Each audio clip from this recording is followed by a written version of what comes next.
Hello, everyone. Welcome to day 2 of the Ryder Cup. This is an unofficial NAEU tournament hosted by Malcolm Ryder, and this is Lychee from IVLychee speaking. I'm really excited to be commentating for day 2 of the tournament on the IVLychee channel. And with me today is my co-caster, co-commentator for today, Abby. So, Abby, would you like to say hi to everyone? Yeah, hi guys. Like Lychee said, I'm Abby. I'm really excited to be here for day two. I really just wanted to give a quick shout out to Malcolm for hosting this tournament. Really appreciate all of the work he's put on behind the scenes, and I'm really excited to see what all the teams have to offer today and what they can highlight from our server. I'm really looking forward to the games, and it's gonna be just a wonderful day, I think.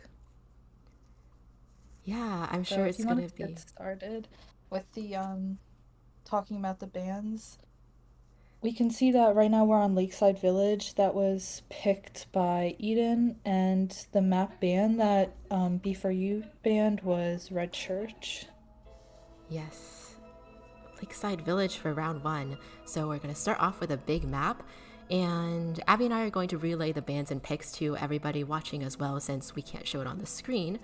So looks like to start us off here, we have an antiquarian ban first.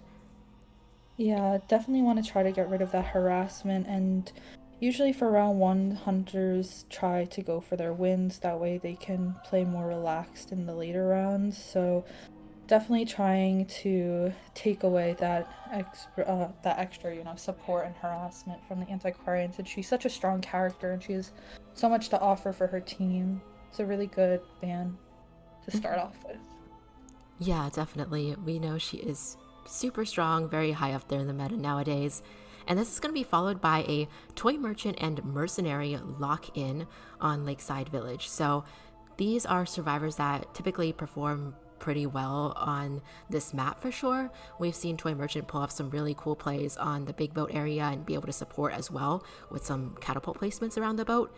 And of course, Mercenary, one of the best rescuers, but especially on large maps, those elbow pads can definitely be a big advantage there. Yeah, for sure. The tour merchant has so much to offer. Like you said, we saw her used in Koa, where she can set up the catapults by docks, and then survivors can just run down and take that catapult, and it'll take them right back to Big Boat.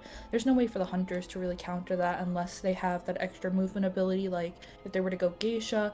But we also know that B4U is playing, and their hunter's going to be Sprinter, and Sprinter's more known for his hunters like Dream Witch, so that extra mobility of a hunter like Geisha is not there. He can put leeches there to set up if he wanted to make traps, but that's really the only way to counter hunters such as that. But also bringing that extra merc, like we said, to bring in for the stable rescues if Sprinter were to play something like a Dream, which really is another stable pick for Eden.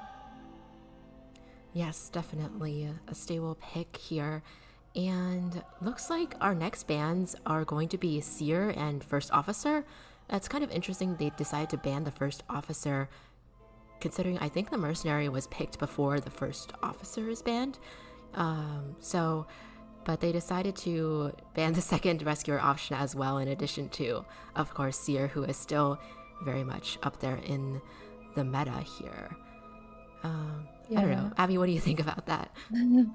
I think it is interesting banning another rescuer, but at the same time, it shows that Sprinter wants to be aggressive with his plays, maybe try to double down people, and FO, if he gets a pocket watch, he won't be cut off from the chair. I mean, it's possible he could get patrolled again if Sprinter chooses to play Dream Witch, but if he uses his pocket watch in advance, then it lets the rescue happen easier, especially with these high caliber players, such as, there's a great rescuer on Eden, Samu. So if Samu were to play a rescuer like a FO, I think Sprinter's just trying to avoid that. Maybe try to get some double downs in there, try to make his life as easy as possible. So I think that's the logic behind his picks. Yes, that does make sense. And oh, it looks like Prospector is going to be locked in. So the last couple of lock-ins is going to be Prospector, and then we have a Priestess ban followed by an Entomologist pick. So to round off the team, to summarize the team, we basically have Toy Merchant, Mercenary, Prospector, and Entomologist. Okay, so adding in some additional support there, not only Toy Merchant, but also adding in the Prospector, who's a harassing supporter, and the Entomologist, who is very good at kiting on her own, but also can help support as well. Kind of more difficult to play on these larger maps, I think, but we've still seen her do well against certain hunters, so I'm curious to see how this is going to all come together on this map here. Yeah, just thinking about more of Sprinter's hunter pool, we can talk about his wax artist. He might decide to bring that out if it's a bigger map like this and they lock in Prospector. I think that'd be interesting to see, but I know I talked a lot about his Dream Witch too, but he has, like I said, his wax artist, which would be great to see. He has his BQ, his sculptor. Wheel has kind of fallen out of the meta we've seen, but he can play other hunters like Clerk, so it's going to be really interesting. I think if you were to go a hunter like Clerk in this team comp, it wouldn't be so ideal because of Ento and Prospector support, and also Toy Merchant as well. It's a very heavy supporting team comp that Eden is choosing to run right now. So it's going to be very interesting to see what's happening. Yes, we have two very experienced teams here in Before You and Eden, and of course experienced hunters with Sprinter and Slade, I believe, for Eden. So I'm curious to see how these two teams are going to do against each other on this map. Definitely going to be a big matchup here. But looks like the hunter is going to go with an Axe Boy here. Actually, is this Slade's pick Oh or is yes, this I apologize. Sprinter's? This is Eden's pick. I'm pretty sure that this is Red that is hunting, and Before You will be surviving first. Okay, awesome. So we're seeing Before You come in with this pretty interesting team composition. I think they did maybe bring out Toy Merchant in Call of the Abyss too. That kind of seems familiar to me. So we'll see if they are able to pull off some pretty cool plays with her on this map as well. And then Axe Boy, that's pretty interesting too. Not super often we see Axe Boy in tournaments, although we definitely do see him brought out, especially when hunters want to get a big advantage, want to try to get a win instead of just a tie. So I think that's great to see that coming out in round one.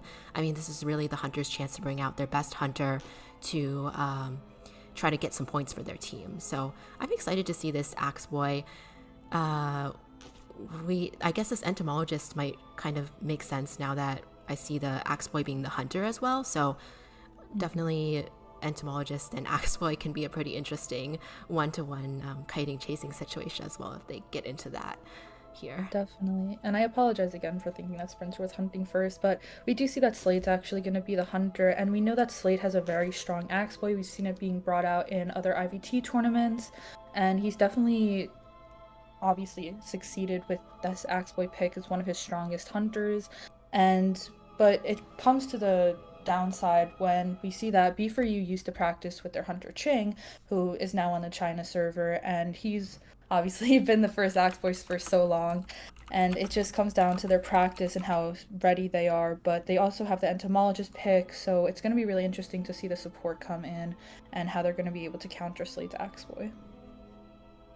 Yes, definitely. Super excited to see this.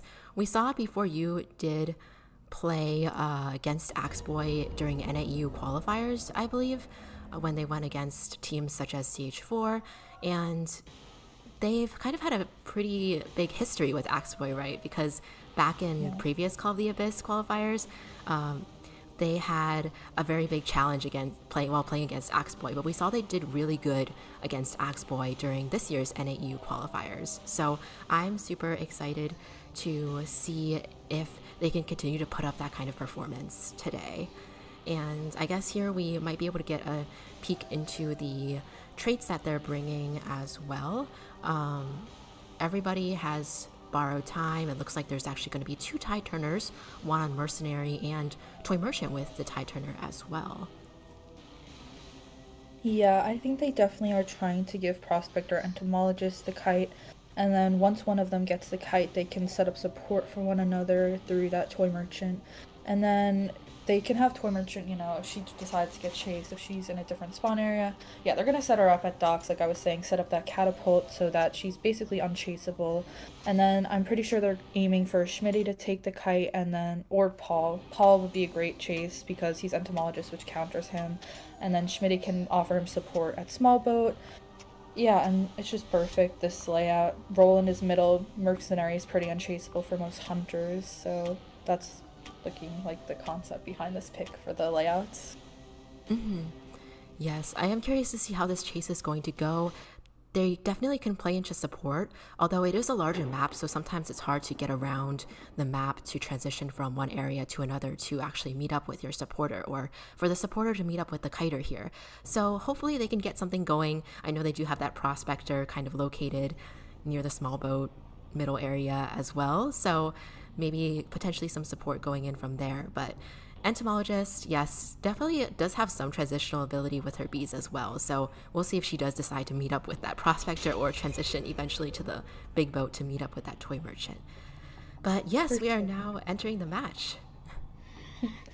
Yes, looks like Slade's gonna head towards Shack to chase Paul. Paul is just staying in the area. Schmitty seems to be rotating out of small boat. He's actually staying logs, but Paul will be taking first kite here, and let's see what happens with the entomologist. Looks like Slade is bringing confined, so it's an up build. Confined in detention then. All right, we'll see. Looks like the entomologist is going to start off by looping around the shack and just waste some of the Axe Boy's time here. I mean, that does allow the other survivors to kind of get set up, get started on the decoding. So if she can buy some time here, that's probably not a bad thing. We do see the bees are getting hit out of the game pretty early, so maybe Slade can seize this opportunity to get something onto the entomologist. Yeah, for sure. And I think the idea behind Paul looping this area is that he's staying within the tree radius, so that way he gets no purple souls, which makes it harder for the Axe Boy to flame him. So just looping Shack is a great idea, especially with the mobility of your bees. Even though they were cancelled the first time, you see how quickly that she gets them back, and Paul can just endlessly loop this. Yes, definitely. And that, we see that the bees actually were able to kind of absorb one of the fireballs there, which is one of the reasons why entomologists can be so strong against Axe Boy. Looks like she's finally going to take a hit, leave the circle of the souls, and probably transitioning towards, it looks like Schmitty, who's the prospector, running over now for some support. This might get interesting over here. Blink is up for the Axe Boy, so they do have to watch out for that as well. Yeah, besides even Prospector just being in the area to help give magnet support, we see Schmitty breaking a tree, which is great for Paul because with this breaking tree, obviously Axboy can't use the flames in this area, and now I think Schmitty's going to be here for magnet support, and there's the blink out without the recovery animation, and now he's going to be chasing Schmitty, who unfortunately misses his flywheel, so we're going to see if Schmitty's going to be able to get this off or if he's going to back off. Yeah, and we do see Axboy there with his now that he has that restful road, it does make his mobility a little bit greater. It did allow him to catch up to Schmitty very easily, making it a little bit easier for him to deal with these kind of ranged harassers, I suppose. So good thing for Slade, he was able to get that prospector onto the chair. How are the ciphers looking right now, Abby? Oh, we have actually a rescue come in from the Merc right now. Yes, Roland has been in the area for quite a while trying to give that tinnitus just to buy time so he can stall for the rescue for those ciphers. We can see my leg working at 1 inch short, about 25%. We also see Smitty leaving to take over Mercenary Cipher, Big Rock, and we can just see Paul Bloom's kiting away from these ciphers since he has no more items to kite with. There's not much he can rebound with without that support, but unfortunately the Toy Merchant support was set up at docks and Schmitty is not in the area anymore, so he's just going to try to die away to buy as much time for his teammates to keep that decoding, and it looks like they might be going for a tie here. Unless Roland comes back in the area, he might try to save again or he might try to feed tinnitus. Yeah, we'll have to see. He looks like he did maybe get spotted out here, and is actually coming in a little bit closer. So I'm curious if they are going to try to make this rescue happen. It looks like he is going to try to go in for this rescue at this very far away remote chair. Does make it pretty close to the chair. So as long as he dodges this fireball, which he does, I think he should be able to pull this off. Yeah, we see him take a hit and rescue pretty standard. Yes, nice. So we can see this chase continuing with Paul. The restful road just catches up so quickly, but they pop. The ciphers are enough, and Paul Bloom's once again going back to loop that shack, and Schmitty's already on the exit gate, so it looks like they're pushing for a win again, and Paul Bloom's is making his way toward shore, maybe looking for that toy merchant's support, and Slade is just using the restful road to catch up to Paul. We'll see what he can do. He knows, or before you should be telling Paul that dungeon is Big Rock, I believe. Paul's making his way towards shore. I think the 3-man is what they're looking for here. Right. And it looks like Problems does go down near the shore, but this definitely gives the rest of the team enough room to escape out the gate on the other side. So a fantastic job by B4U to get this 3-person escape in round 1 of the tournament. It's always cool to see this kind of survivor. The survivors do very well against the hunter right off the bat because we often see the hunters come out very strong in round 1. So definitely a really great job for B4U. And I'm excited to see how Slade's going to try to counter this as well because, or how the rest of Garden of Eden is going to respond to this because, of course, this is just the first match of the tournament today.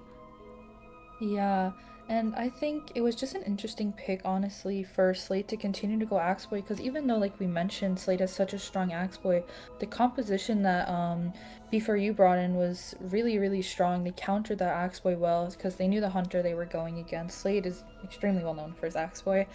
And it's just, Paul's an experienced kiter. We saw him loop that shack area, and then he immediately took that transition once he was out of his items to go to a Schmitty for help. He forced out Blink the trait, and that was a perfect setup for their win. Yes, definitely. And we saw how much time the entomologist wasted from the hunter in the beginning just by looping that shack area singularly without even any support from the rest of the team by utilizing the bees for the speed but also to block the souls from the axe boy. And then she did have broken windows as well, or knee jerk as well, so was able to utilize a little bit of a speed boost here and there from vaulting the windows at the shack to even with the confined space before that was utilized. So just by looping the shack, I mean, at the beginning, that was just so much time bought by the entomologist. And even though the prospector support didn't necessarily come into play in this match here, really, if you have such a good first kite solo, it's okay if you don't. I mean, at that point, you don't even need the support, right? So, Yeah. really, really cool to see the entomologist. But like you mentioned, that's why I guess entomologist is such a strong counter to Axe Boy here. Yeah, we can also see the spawn layout coming into play because where the toy merchant spawned, it made her unchaseable because I mentioned that dock layout with that catapult. She can just keep retaking it, and Axboy doesn't have the mobility to do that unless he breaks it, which is more time bought. But we see that Enta was forced to be the chase because she spawned Shack. You can't chase the mercenary middle, and if you went all the way to small boat to chase Schmitty, well then you're chasing a prospect or small boat, which is already strong in the loop itself. And then Paul Bloom can also provide the support with the Endo Breeze since he's close by in the area to move those bees from Shack to small boat. Yeah, definitely. The spawn points definitely played a very big role in how the game ended up playing out, and I think just generally very smart picks coming in from before you in terms of their spawn picks there, and also maybe a little bit unlucky for Slade, but kind of in a difficult situation, like you mentioned, in terms of who he can chase here. So, yes, I think overall, before you just had a very big advantage, both in terms of their band picks, their spawn selections here, and was able to kind of play it out probably just the way they wanted to. So, we'll see how the second half of the round plays out. We should be seeing Sprinter come in as the hunter, and now this is Garden of Eden's survivors coming up to play on the survivor side. So let's see what their bans and picks are going to be. It looks like we're going to actually see a bit of a mirror situation coming in here with an antiquarian ban up first. Yeah, so same band once again, just trying to get rid of that support and harassment aspect.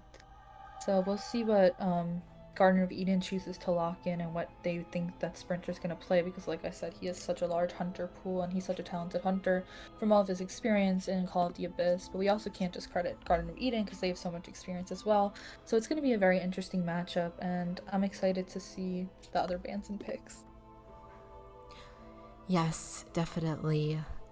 And I know you were talking a lot about Sprinter having a really good Dream Witch earlier. In addition to some of those other hunters, we've seen him play more recently, like the Clerk. Something like a Clerk or Wax Artist was very popular back in Call of the Abyss as well. So yeah, I'm very curious to see what he'll pull out today as well. Looks like the first Survivor lock-ins here are going to be the Seer and the Psychologist. So Abby, what do you think? Do you think this is kind of going towards a Dream Witch counter strategy here? Yeah, for sure. Seer and Psychologist are just classic anti-Dream Witch picks, but also they could be anti-Blood Queen if he was going to go that, but I don't think that that's what Spencer is aiming for here because he wants more, and also possibly anti-Wax Artist because they can absorb those extra hits. So Seer and Psych are definitely first, safety first picks, obviously. So they're just trying to make sure they can absorb as many hits as possible, countering those types of hunters. Yes, definitely true.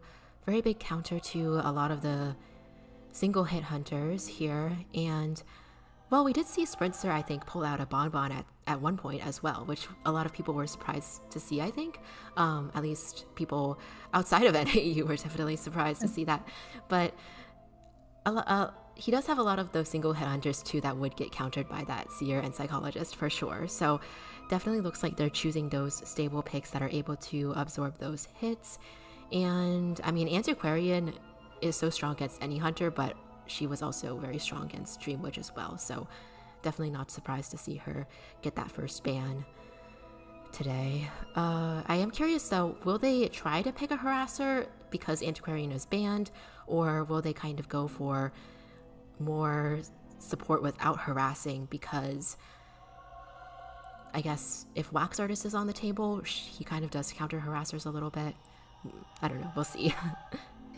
Yeah, I also just wanted to quickly mention that this tournament is being run by best of rounds. So in order for Eden to win this round, they need to get a 4-man, and to tie, they need that 3-man. So it's possible Sprinter does go for a tie hunter, such as BQ or Anne, in order to secure this round. But with the picks such as Seer and Psychologist, I guess Eden is trying to counter that. That's definitely true. It is a little bit different than Call of the Abyss, I guess, in terms of the rules, since we're not really counting the individual points, like per survivor, escape, or per kill, or anything like that. It's really just best of rounds and then going into another extra round if there's a tie situation. So that's definitely going to play into the strategy for sure.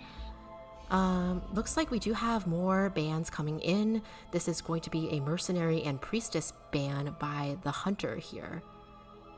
So Yeah, Mercenary once again just getting rid of that ability for that stable rescue.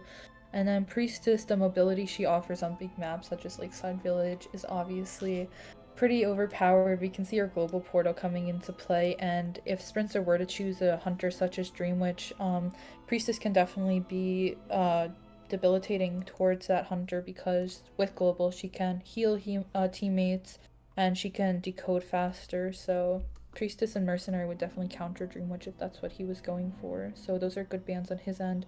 We also see an FO lock coming in from Eden, so with the Mercenary ban, they know that he's probably trying to go for stuffs or double downs, and they don't want to give him that ability. So definitely coming in with another stable rescuer as a backup. FO definitely one of the best backups to Mercenary.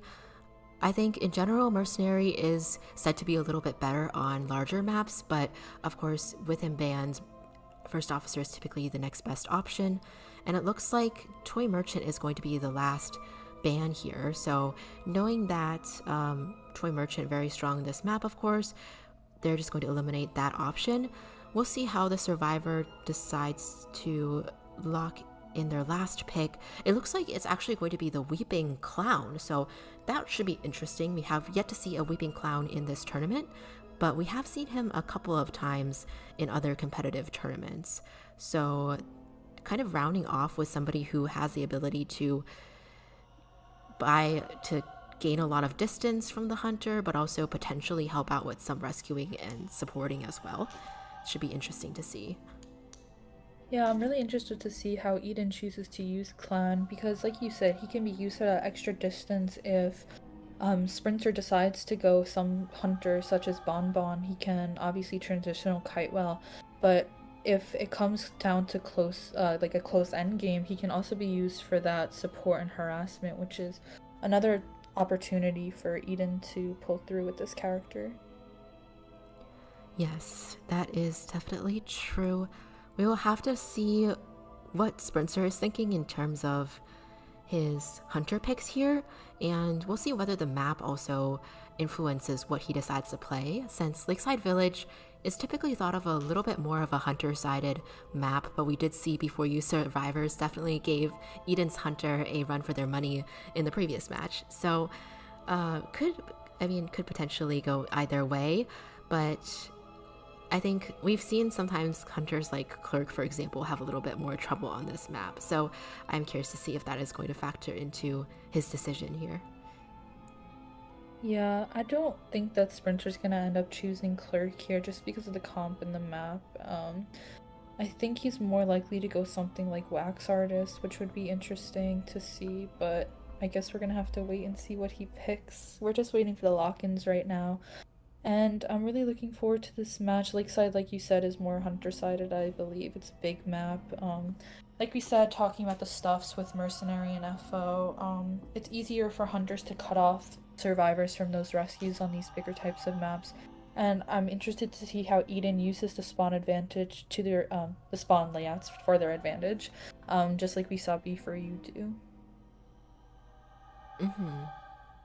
Yes, I am curious to see how it's going to go. And yeah, that's true. I think there is a very good chance that we might still see something like a Dream Witch or potentially the Wax Artist. I mean, we do have characters that the Wax Artist could potentially chase in this match, but I think it'll depend on what Spencer feels a little bit more confident in for round one as well.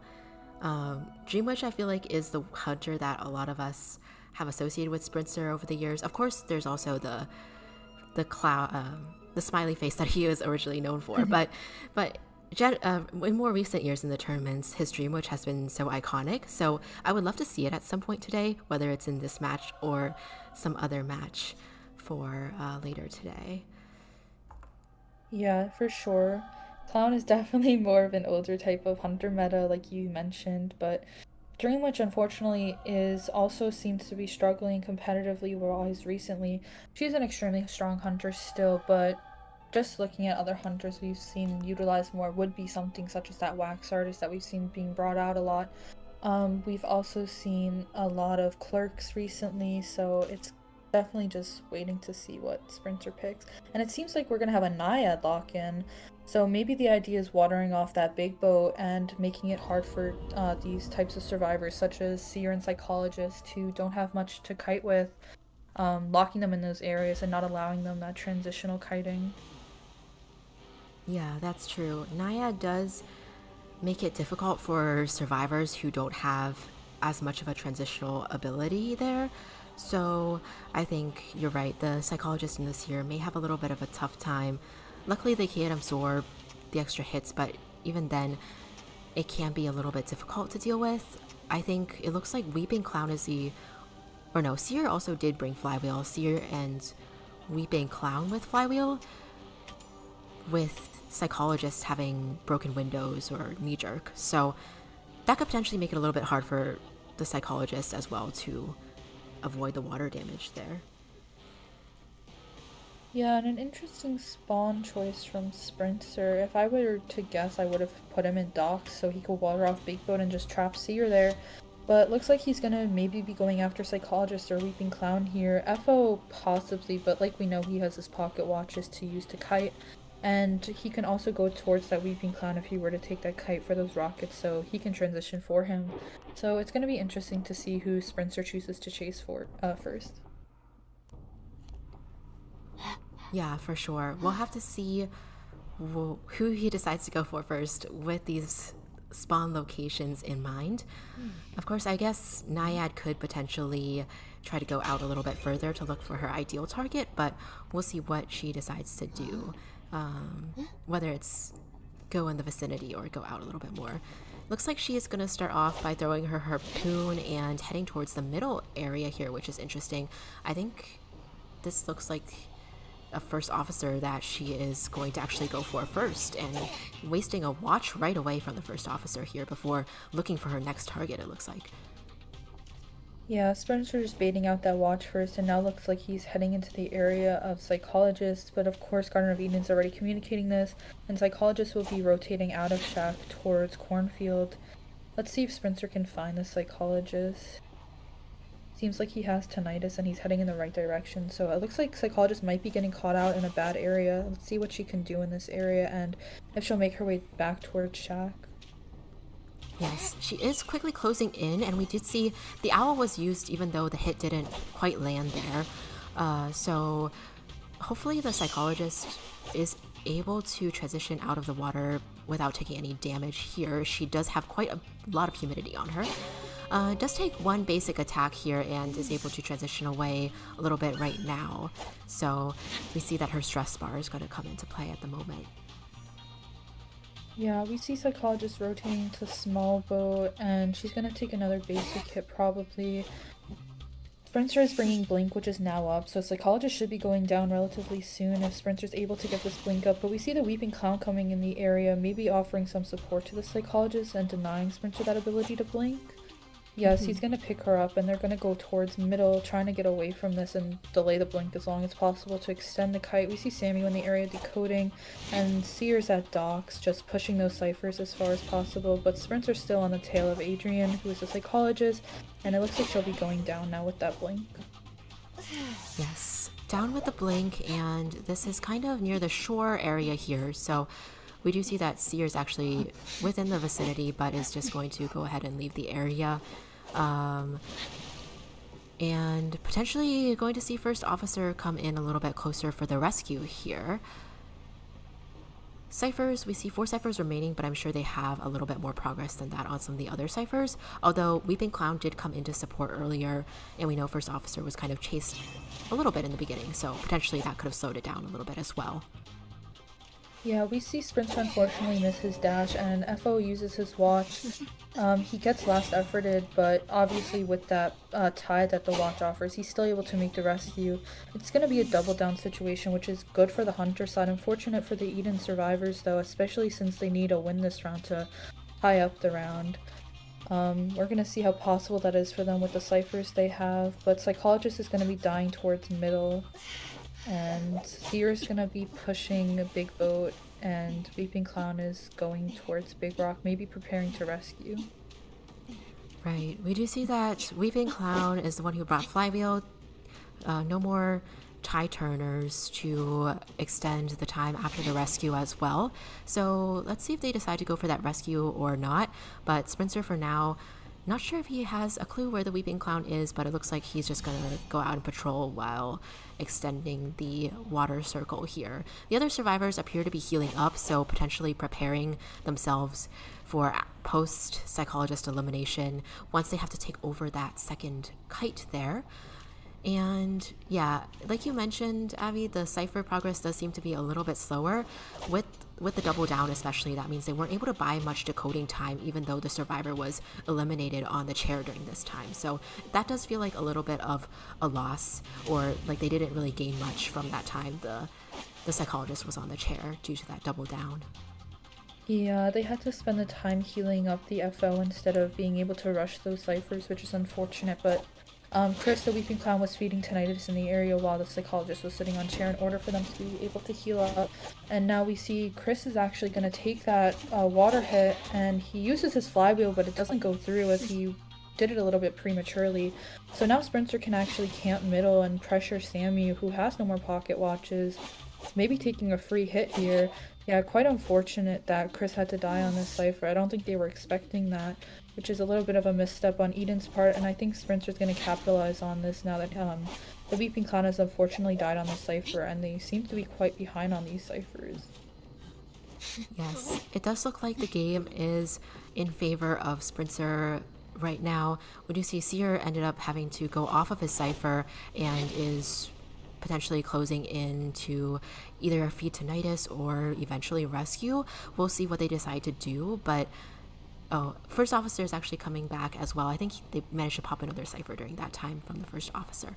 But yeah, Seer coming in for the rescue here is able to close in, but does have a lot of water damage, so has to be careful here. He's probably going to have to take a hit here. Oh, actually Flywheel's away, but gets knocked down with a basic attack. First officer luckily is able to pull off the rescue during that time, so it wasn't completely wasted stuff, but narrowly avoiding a hit too by the Weeping Clown. So a little bit unfortunate because now Seer is down on the ground as well. They have that one cipher left, which is kind of the middle area. First officer now going down too. Yeah, now both survivors are down, which is quite a tricky situation for Eden. We see Weeping Clown pick up Seer there, but yeah, unfortunately it seems like a lot of people injured here. As long as Sprinter can get another person on chair, this game is definitely in his favor, and he's just taking it slow right now because he knows this. Unfortunately, Weeping Clown was rescued after half, but it's a good thing that FO was able to get that rescue off at all, so I'm interested to see how Eden chooses to play out the rest of this match, considering the difficult place they seem to be in. Yes, very true. And oh, it looks like they were, I think, able to pop the middle one, but this is actually, it's the one on the other side of the map that Seer's working on. That's the last cipher. So still quite a bit tricky for the survivors. First officer looks like he's going to go down towards this little boat area, which means it's going to be quite difficult to decode that cipher and figure out the rescue situation if they can't even get a chance to rescue at all, which might not be the case since Sprinter is now camping the chair. Plus, I don't think First Officer utilized the self-heal yet. I am not completely sure about that, but I think somebody else picked him up earlier. So he still does potentially have the chance to get up here, but at the same time, with Sprinter camping the chair, the Seer doesn't really have an opportunity to close. The Weeping Clown doesn't really have an opportunity to close in and help. Yeah, and now we see the constant pressure that Sprinter's applying to these survivors. He tries to water off all of Big Boat because he knows that Chris is in the area, but he doesn't know exactly where, as he's not absorbing any of that water because Chris seems to be hiding by the docks, and Sprinter's just trying to find him right now, knowing he can take this game slow since he already has won the round for the team, since unfortunately 2 survivors are gone and they needed 3 to at least tie the round. So yeah, Sprinter's just gonna take his time here, probably going for that 4K just for extra points, I assume, but we're gonna see if Samu's gonna get up. Unfortunately, I don't think Samu has self-heal anymore, so Chris is gonna have to go try to heal Samu, and we're gonna see if they're gonna be able to get up and do the ciphers, or if Sprinter's just gonna be able to down Chris before they have that opportunity. Yes, it looks like Chris is actually searching a chest right now, but unfortunately he's giving off crows, which has alerted Spencer to his location here. He did get an elbow pad from the chest, or I guess that was potentially... Oh, he does have crows as well, yes. But it does look like he is... Oh, using the flywheel actually here, followed by the blink from Sprinter's side, and the elbow pad was utilized as well to get away. So it looks like he is going to be able to get some distance, potentially get into this next pallet area, but to be able to kite all the way to the dungeon, it seems like it's going to be quite the challenge here for Chris, unfortunately. He's able to manage to avoid that water hit, but he still goes down here and he's unable to make it to Samu, so that's going to be the end of this round. It was really interesting seeing how Sprinter chose to play Naiad and, you know, obviously bait that watch at the beginning of the round and then choose to go after Adrian and catch him in the bad cornfield area and kind of trap him there. We saw that the owl was wasted, or it was baited by Sprinter, so just from the very start you can see Sprinter in the dominant position and Garden of Eden kind of having to respond to his plays, but because Spencer chose to chair the Weeping Clown, the FO was able to get dungeon, but in the end it doesn't matter since he already won the round. Yes, so they ended up with one survivor escape from Eden's side, but like you mentioned, because Before You did get a 3 survivor escape earlier, this is going to be Before You's win in round 1. So congratulations to Before You, and definitely nice try, GG's to Garden of Eden. Hopefully they can show us a comeback going into round 2. It is only the first round in the best of 3, so they definitely still have the chance to turn this around here. Yeah, for sure. We know that Garden of Eden's a very strong team as well, so I'm definitely interested to see their counterplay on this and what they can pull out in round 2, as you're saying. Maybe we can see some hunter swaps, some survivor swaps. Definitely gonna have to play more aggressive in response to round 1 on the Eden side. Yes, true. And we do know that sometimes when the survivors on the team that is a little bit, or I guess both hunters and survivors on the team that is a little bit behind, sometimes that kind of changes their strategy during their next match that they have to play. So I'm curious if we'll see any strategy changes coming in from either of the teams here for Before You, if they decide to play it a little bit more on the safe side since they already have the lead, or will they try to push more and take home the win in round 2. That's kind of what I'm curious about coming from Before You side. And then for Garden of Eden side, since they are behind here, I think they don't really have a choice to play it safe. They kind of have to try to push more, have to try to bring out maybe a little bit of a risky team composition or more aggressive team composition, maybe choose more win hunters instead of going for a more stable hunter as well. So definitely could affect their mentality and their strategy going into the second round here. Should be interesting to watch though, for sure. Yeah, and it's also quite unfortunate for Eden because as I'm looking back, I can see that Lakeside was actually Eden's map pick, and typically when teams pick their map, they try to use that to their advantage. It's typically their better map to play on, so losing on your own map pick is not an ideal situation, and we're gonna see what Before You decides to pick for their map and what map Eden bans in just a minute. We can see that Eden actually bans Arms Factory, maybe denying Sprinter that opportunity to play Dream Witch on one of her best maps. So maybe that's a counter pick they're going for here, and we're gonna see how Eden performs on Before You's map pick now. And looks like Before You's map pick is going to be Chinatown. So I think this is actually the first time we're seeing Chinatown in the Ryder Cup tournament as well. I mean, it's only day 2, of course, but this will be a little bit of a change in scenery here. And that is a very good point as well about Arms Factory being banned potentially to counter Before You's Dream Witch here. I am curious to see eventually who the hunter ban is going to be. But yeah, the map ban and pick does play a huge role.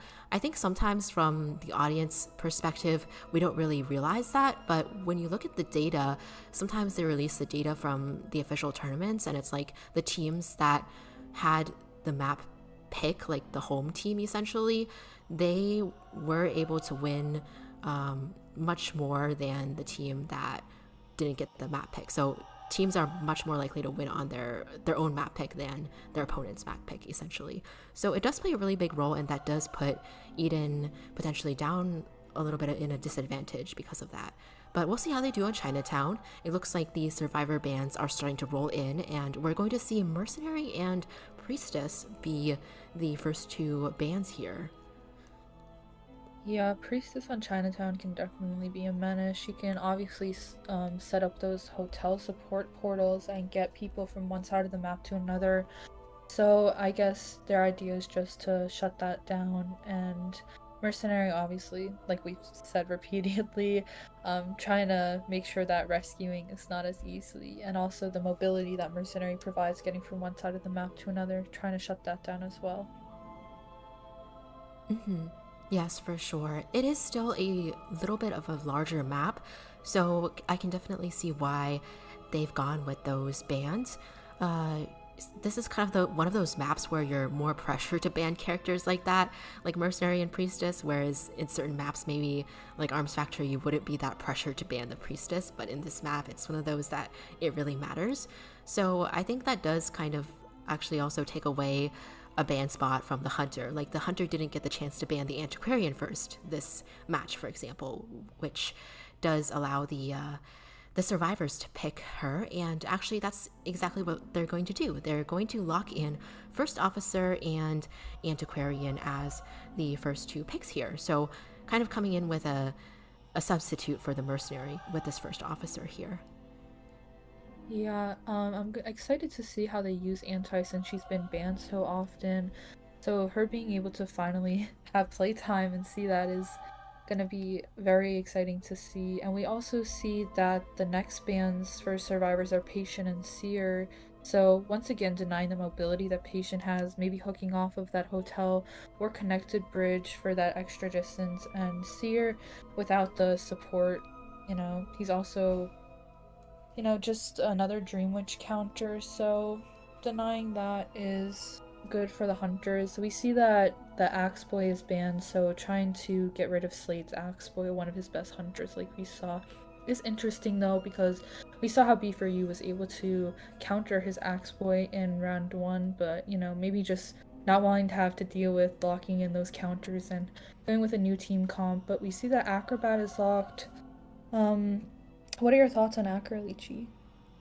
Acrobat, I feel like this is kind of a little bit of a safer pick. This is something that we talked about a little bit yesterday as well, how a lot of the teams have been choosing Acrobat pretty early on. In B4U's case, of course, it wasn't in their first round of picks, kind of more along their second round of picks, but I think in this case, it's definitely a fair pick on their side since they do have the advantage. They can afford to pick something a little bit more stable, something that is good at kiting, and can ensure that they can at least pull off a good kite here without getting too risky. So they do have Antiquarian as a support as well, but it's definitely I would say she's a pretty stable supporter. So, I mean, I consider at least her to be a little bit more stable than some of the other harassers. So I think they're coming in with some pretty decent picks here.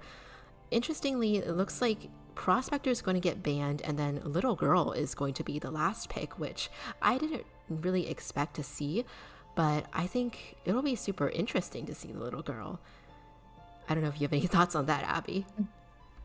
Yeah, so overall we can see a First Officer, Antiquarian, Acrobat, and Little Girl lock. So FO, the idea is just Stable Rescuer. Antiquarian is for the easy harassment and safety kiting and support. Acrobat is also another really, really strong kiter, so he can be self-sufficient in that, but also uses mud bombs or fire bombs for support, so that's another opportunity for them. And Little Girl, once again, she can kite well with her pages, but also go towards other strong kiters that they have, such as that Acrobat or FO, for that to hop on their shoulders and have that extra kiting time through them as well.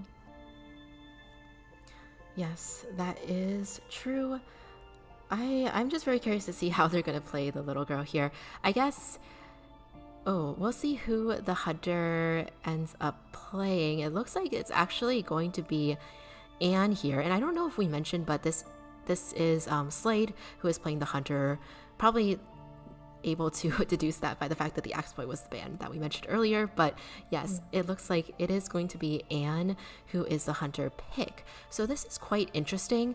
We did see Anne get picked by several teams in yesterday's tournament, and I think for the most part she kind of ended up getting either a tie or perhaps occasionally able to pull off an advantageous play, but also potentially got countered quite a bit from the survivor teams as well. So I think it could go either way, but traditionally she is thought of a little bit more as a tie hunter. So I'm sure though, if Slade is pulling out the Anne, he feels quite confident in her. So we'll see what this will turn out to be like.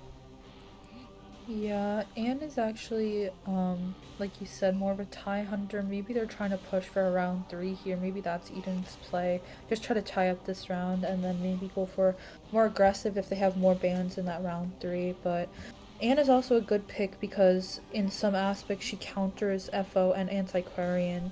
I mean, Acrobat can still kite transitionally against the Anne with his balls, and Little Girl can get on a shoulder or push Anne back with her pages, but I mean, against anti and FO, she can do well against, so I'm interested to see that Slade's counters plays to these characters. Yes, that is definitely true. And we will get into the spawn selections shortly. We see the survivors filing in, placing their first officer in the middle. And looks like Acrobatic Lantern, or this is the tunnel flower shop area. Oh, Anne is actually going to spawn over closest, actually still choosing at the moment, so we'll see where she decides to go. Potentially closest to the little girl at the lantern gate over there, though. But little girl, I mean, she does have the opportunity to teleport at the beginning if she wants to. Yeah, I think with spawn selection and Anne being able to release her cats right away, teleporting might not be the right choice because she's so close. And if little girl chooses to, or if the Anne chooses to go after the little girl first, she might get canceled with those cats. But if she does chase little girl has the option to make her way towards that FO middle. So it does look like Slate's gonna head towards the IVLychee was on little girl first, and seems like she actually is gonna teleport right away. So we'll see if she ends up going towards making her way towards hotel, maybe going after Paul here. Right. It does seem like Paul is going to potentially be the first find, although the Anne is now checking out the ciphers inside the two-story building. We'll see what she decides to go for. Looks like it's most likely going to be Paul here. The survivors did do quite a bit of early game rotation, so I think they're only just now starting to actually get on their ciphers. And it is going to be an antiquarian chase situation here. We see that she is using her speed boost as she runs to try to make her way into the next pallet, but the cats are available and up and running. Oh, Yeah, a jump like I right there. said, Anne able to counter that antiquarian because she can just wait for Paul to stick and then jump immediately, taking that hit. We see Blink online, so Paul might actually be going down here quite soon. Yes, this place, we'll see. She might be able to make it to the next pallet, and if she does, she can probably at least eat a blink here. Oh, actually, a flywheel in anticipation of that happening, probably, but able to block the Ant from hitting. But this next stick got followed up by a cat, and she goes down. So now we are going to see the antiquarian down fairly early on in the game, I would say. They did manage to pop one cipher there. I'm sure the others have some progress, but again, they did have some early game rotation as well, which meant they took a while to get on those ciphers. Yeah, it seems like little girl's cipher is above 80, so that should be popping soon. We see Slade just trying to break the windows to deny that window kiting, but once again, like I said, antiquarian against Anne is so difficult because if you wait to swing your stick, then she can just stun you, but if you do stick, then she can also just walk back. Seems like he's hitting the chair, but it's after half, so we see Roland back off to try to stall more time for the rescue later on. And just breaking this window right here. And yeah, first officer does have his watch utilized. They are going for that rescue right before the chair takeoff, trying to buy as much time for that cipher decoding as possible. Actually managing to dodge the hit here, but gets stunned on the second hit. Actually gets stunned once again, but it's a very short one as the second cat. So they are able to pull off that rescue with first officer actually taking the, I guess, essentially a body block here. And also physically blocking the Ant from going up the steps and taking the long way, forcing her to take the long way around, buying just a little bit more time for the antiquarian.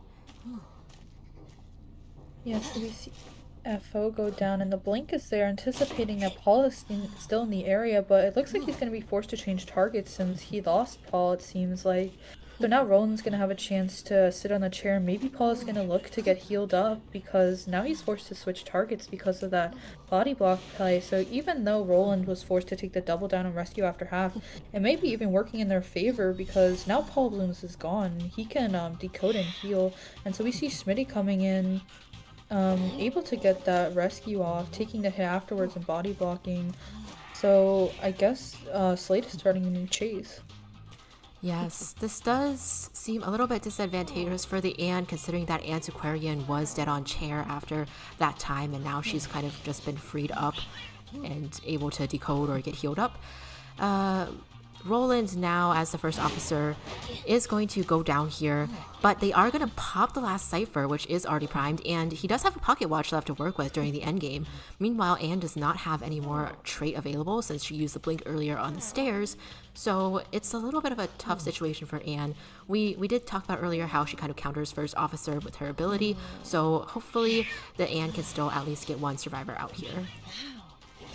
Yeah, we see the hotel gate actually being opened, so we're gonna see Roland try to book it to the gate, possibly Paul being in the area to support so we can get a four-man, but Schmitty actually takes the cat and goes down as well, so we're gonna see what happens here. They're dispersing to try to see if they can still get this win now. My leg uses a page to stall time again for the chair, and now Roland's seeing his second time on chair. Paul's still in the area, and Schmitty is down. Right. This is a little bit of an interesting situation here. I feel like before you, I suppose they could have had the chance to make the three-person escape, but they decided to try to play for more. So we'll see if that ends up playing in their favor or not. Antiquarian doesn't really have too much of her stick left, but the Anne hasn't chased her out of the gate yet. Acrobat still has a ball to deal with, and kind of just trying to cut off survivors from getting to the gate at this point, because she does still have the tension for another 30-some seconds here. But they're actually, yeah, they're actually going to take that three survivor out with first officer heading around the back way. Is he going to be able to find the dungeon here before the Anne finds him? Yeah, that play with my leg on Schmitty's shoulder and jumping out of the gate was really impressive. You saw that they were both able to escape, and now FO Roland making his way towards that dungeon, and they get the four-man. Right, so that was, I mean, very strong play by Before You. I feel like I wasn't expecting them to come back for the first officer, but they really did. And that means they were able to get the four survivor out. So that's really huge for Before You. The fact that they were able to follow up their three survivor escape from round one with this four survivor escape from round two, just putting so much pressure on Garden of Eden and their survivors going into the next round. I mean, Garden of Eden survivors basically have to follow up with a four survivor escape in order to push it to a third round. So lots of pressure, but very, very cool to see that gameplay coming in from Before You. Once again, very strong survivor side. For sure, we see Before You wanting to end this round as fast as possible with that four-man, but it also shows just how strong Before You's communication is, because I'm assuming that while Paul Blooms is getting pressured at the gate and forced out as Antiquarian, that they're communicating that the backdoor rescue is possible, which allows them to take the pressure off of the first officer who's just running to dungeon, and then Schmitty and Myleg able to do that ball to get out of gate, which was a great play for them. Yes, definitely. I think at the beginning it was hard to see whose side it was kind of in favor of, but as the game played out, we did see that the Anne was kind of forced to switch targets there too, with a pretty good play coming in from Before You side, considering that first officer was in a situation where it could potentially have turned into a double down, but instead they almost played it out into their favor because they were able to prevent the Anne from catching up to the Antiquarian by physically body blocking on Tide Turner, and from there on out, it just had to turn into a forced target swap situation, allowing survivors to get so much decoding time in and leading to that first survivor escape. So really they almost made the best of that situation, which kind of is one of the really impressive things to see from this team here. But one more match left in the second round. At least we will see how Garden of Eden is able to come back from this. Yeah, so like we mentioned before, Eden's in a very difficult place. They need a four-man in order to tie and push her around three, but that's just going to be extremely difficult for them because, as you know, any types of four-mans is just difficult on either side. So it's going to be cool to see what they choose to bring out for their comp to try to aim for that. Mm-hmm. And with Sprinter being the hunter here, we talked about earlier, he does play a lot of different hunters that we've seen in tournaments, and they're all very strong. So it's definitely a lot of pressure when you're going up against him as a survivors. Like, who do you decide to ban and pick? He had such a strong play with his Naiad here, but of course, he also has immense pressure from his other hunters as well. So we'll see what the strategy is. We do see that the first round of survivor bans are rolling in. This is going to be a seer and a priestess ban coming out right off the bat here. So priestess kind of being forced as a ban selection due to this map here, and seer, of course, being one of those characters that does counter a lot of Sprinter's hunters. Yeah, I think Sprinter can just kind of take it um just easier this round because like we said, all he needs is the one man elimination, and with so many tie hunters that he's well known for, such as his Bloody Queen or Wax Artist, or even if we were to see another mirror situation bringing out an Anne, that's possible as well. So yeah, looking forward to see what he picks and who the survivors are going to lock in after the Seer and Priestess band. We actually haven't seen any Dancer played yet, which is interesting because on a map like Chinatown, I think she'd be good with the box support and hotels, which as well as the hotel drop down and connected drop down for the extra speed boost. So I also know Chris is a survivor on Eden who likes to play Dancer, so maybe we'll see her come into the comp in a later pick or lock in. Right, definitely something to look forward to for sure. I personally really love to see female dancer gameplay, so I'd be really excited to see her get picked today, whether it's in this match or one of our later matches. But that is a good point. We haven't really seen much of Dancer today. Hopefully we will get to see her a little bit more later on. But we'll be curious to see if they do decide to pick her. I think she could potentially play into a more aggressive survivor strategy here. And look at that. Looks like, Abby, your prediction has been correct. It's a dancer and a barmaid locked in from Garden of Eden's side. Yeah, so they're banning Sprinter's BQ after locking in Dancer and Barmaid because, like they said, BQ's a very well-known tie farm hunter, and once again, they need a 4-man in order to tie the round, so it's smart on their end banning that BQ because Sprinter's very strong with her, and giving him that option for such a particularly easy tie, if you want to call it that, with this character is a good mindset that Eden has going into this. Right, and with that BQ band, it does open up additional characters for them to play as well if they wish, because BQ sometimes does counter these ranged harassers like the Prospector or even Antiquarian, sometimes, or even Entomologist, characters like that. So Enchantress, so it does open up potentially more harasser characters, stunner characters, or other characters who would be countered by that mirror otherwise. So we'll see how they decide to fill in the rest of those survivor places. It looks like we're going to see a mercenary and a first officer get banned. So this time, once again, banning both rescuers here. This is Sprinter banning both rescuers. That kind of forces the survivor side to go with a potentially less desirable rescuer.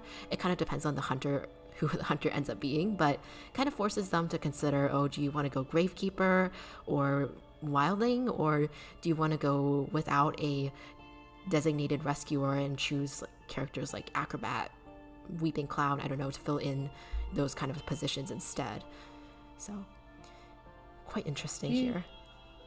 Yeah, for sure. We also have seen in the past in other competitive gameplays when different teams are going for these 4-mans, there's possibilities, like you said, where they go without rescuers and they go on every man for themselves types of comps where they just go for strong kiters and they want that kite to be as long as possible so that they can have that cipher rush. Try to occupy the hunter's time as much as possible, but also such strong kiting can lead towards opportunities for dungeon plays if they need that 4-man. So we'll see what's locked in after. It looks like Ford's going to be locked in, so they actually are bringing an assist, I guess he's considered now, but as we know, Ford has always been a long-known rescuer, so they could be going for that rescuing, but also maybe trying to go for that assist with the dancer and barmaid and now forward. So maybe they're also trying to go for a long kite through support methods.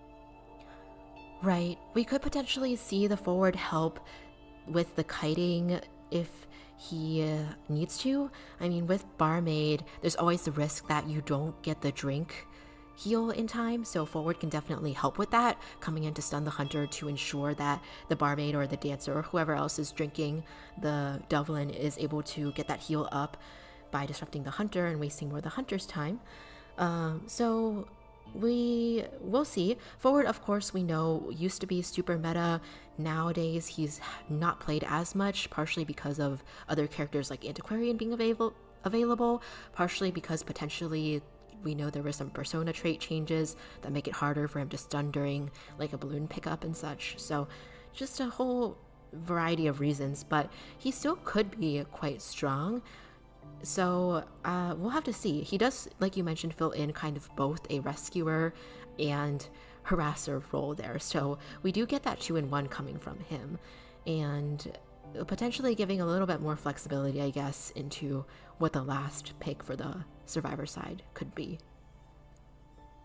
Yeah, it's interesting that they're choosing forward over Antiquarian, but like you said, he can fill in that rescuing role. So I guess that's kind of what they're going for instead of a different rescuer such as Gravekeeper Coordinator, who could be arguably weaker if Sprinter chooses to lock in a hunter such as Bonbon. I mean, Coordinator would obviously be the best rescuer against Bonbon, but something like a Gravekeeper would get hard countered by him. So maybe going forward for that support, like I mentioned, and we'll see what their last lock-ins and bans are. Should be interesting. I'm curious who Spencer's gonna pull out as the hunter as well. We do know his Bloody Queen has been locked, so I'm curious if he's gonna consider another tie hunter. I mean, these days even Dream Witch is considered to be a tie hunter almost. So yeah, we'll have to see. Bonbon seems a little bit tricky on this map since it's so large and you have two stories to deal with, but we did see that is a possibility. There's always there is a wax artist as well. I don't know how he'll feel about playing that wax artist when you have supporter like dancer as a supporter, but potentially he could do okay against a forward opposed to certain other hunters, so that is an option as well. Yeah, so we see a Toy Merchant ban coming in afterwards, denying that support once again and kiting ability off the 2 stories that this map offers. We see that Little Girl is the last lock-in as well, so kind of mirroring once again B4U's strategy with that kiting. And we're gonna see how this plays out for Eden though, so maybe they're going for the 4-man 2 and trying to stay in this competition as long as possible. Right. And little girl being the last pick, so yeah, that's pretty interesting. We just saw little girl played earlier, and I don't know, I don't think we saw too much of the little girl in the last match though, because she had teleported right away. We kind of didn't really see her show up much except at the beginning and the end there. So I'm curious to see how this team composition is going to utilize the is it the little girl or is this the lucky guy? I'm pretty sure it's the lucky, yeah, the little girl, I mean. Okay. Yes, but yeah.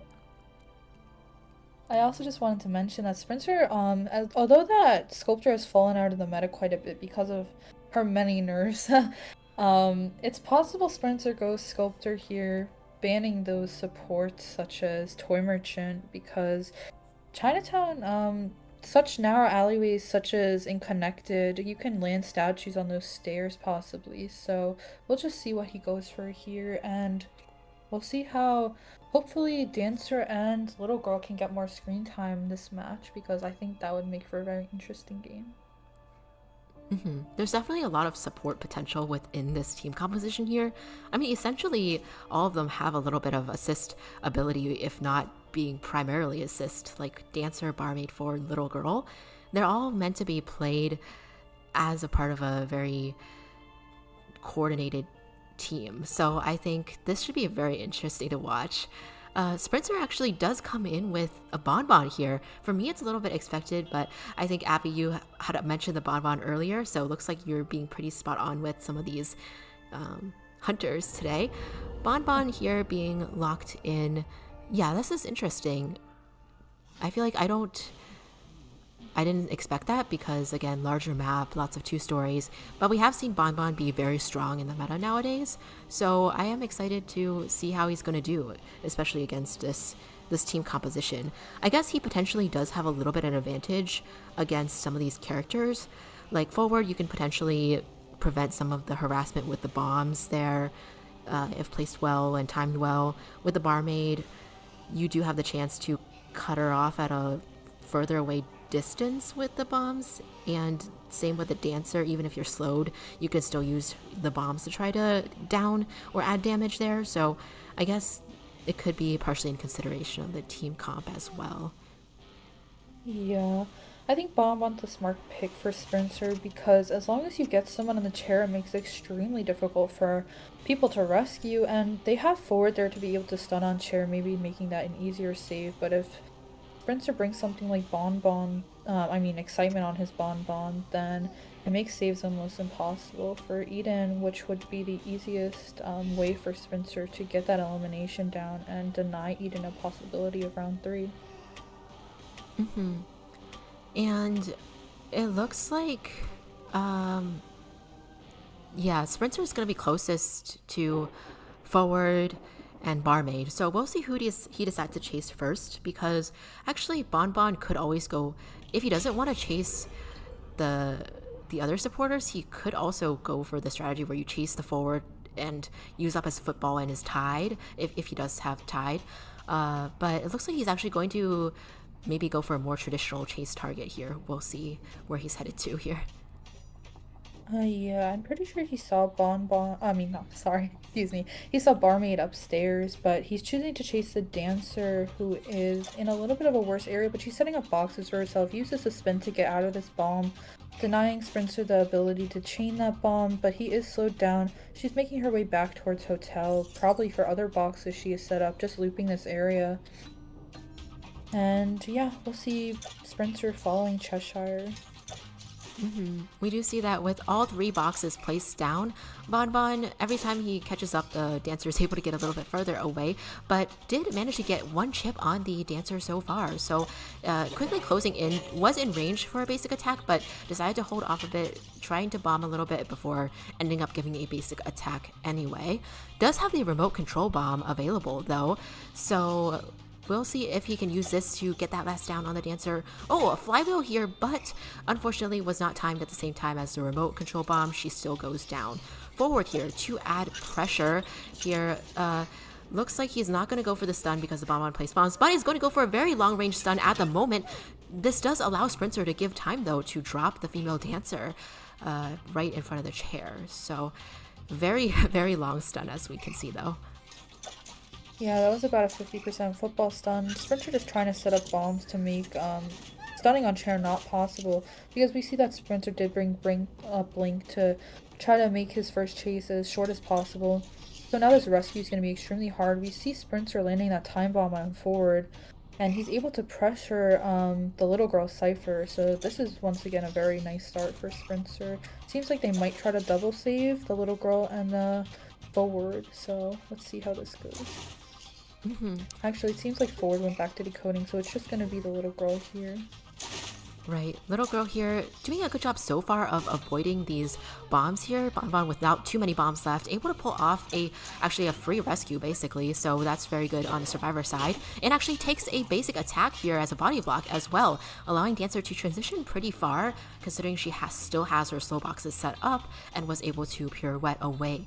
So overall, a very impressive rescue from the little girl side, I have to say. We'll see if female dancer is able to buy some additional time. We do see the blink is getting used though to catch up to this female dancer.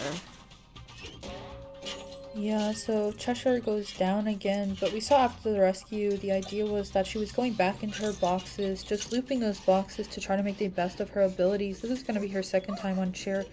Unsure if people are going to come for the save or not, but I guess they have to in this situation because they need the foreman, so we should be expecting to see someone at least attempt to come.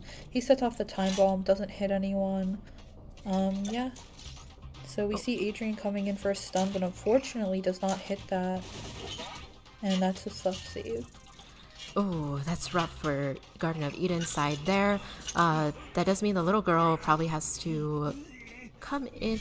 Yeah, I don't know if they're looks like they're not gonna be able to get that save off on female dancer at all. She does look like she's about to be eliminated. Forward there immediately gets onto the chair after female dancer's elimination. So for Spencer, that's quite good to have the second survivor on the chair at this point, considering he is, you know, I mean, he basically already has his win. But we'll see how the rest of this match plays out anyway, if Eden can at least get as many survivors out as possible. So forward on the chair, little girl not in the vicinity. It looks like it's going to be Barmaid who is coming closer for this rescue here. Yeah, Barmaid coming in here. We see that 3 ciphers already popped. Barmaid taking a time bomb chip, but let's see if she can make it. Unfortunately, another stuff for Spencer. Eden has put up a good fight so far, but unfortunately this is going to be B4U's victory since the dancer has already been eliminated. And if this wasn't a 4-man situation, typically we'd probably see Tinnitus being run for that bonbon for the team to go for a tie, but with the situation that Eden was put into, that's not possible, and we see that that's resulted in the forward also being eliminated now. So let's see if the little girl can go for dungeon, but even if she does manage to pull that off, it's still B4U's victory, and Eden did fight hard. Their composition is very strong, so we saw that the dancer had a good kite, and they put up a valiant fight, so I think it's nothing for them to be ashamed of because they still performed very well. Right. Personally, if I were making like a highlight reel of this tournament, that save from the little girl would definitely be on there. The fact that she was able to pull off that rescue and avoid so many bomb hits while at the chair and get that no injury rescue there was pretty cool to see. So definitely agree.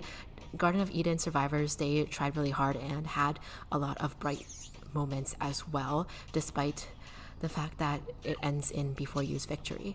We'll see how the very last bit of the game plays out here. We do know that last time Garden of Eden had a kind of last minute survivor escape on the dungeon, so we'll see if they can pull off something similar this time.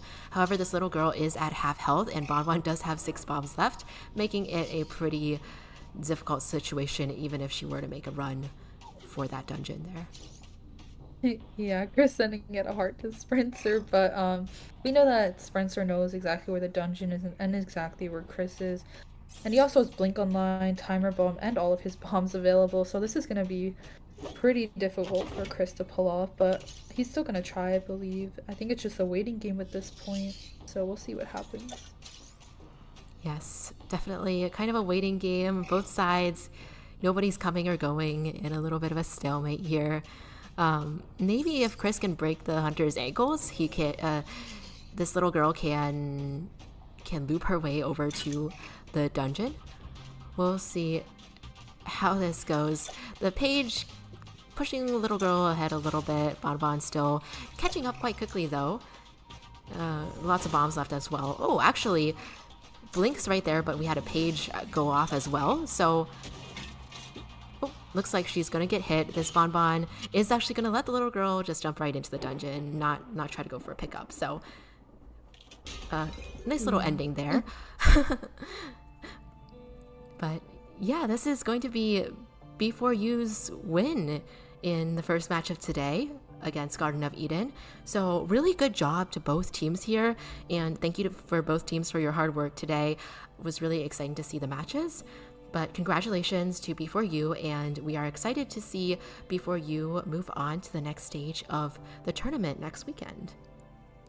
Yes, big congratulations to B4U, and I think both teams played extremely well and everything went really great, so I love being able to see both of them play, and once again, congratulations to B4U. So looking forward to seeing them play in the semifinals. Yes, definitely. And we have another match today. So we are going to take a little bit of a break, but we will be back eventually for the second round of today. So stay tuned, everybody. This is going to be a 30-minute break, and when we come back, we are going to see OMNI versus 7. All right. Yes. See you, everyone. Have a nice break.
Hello, everybody. We are back with the Ryder Cup tournament day 2. This is the second match of the day. We are going to be seeing OMNI versus 7 very shortly. This is Lychee here, and with me again is my co-commentator, Abby. We are excited to bring you the next match of the day. So we will get into the bans and picks shortly and relay those to all of you. Yeah, welcome back, guys. I hope you guys enjoyed your break.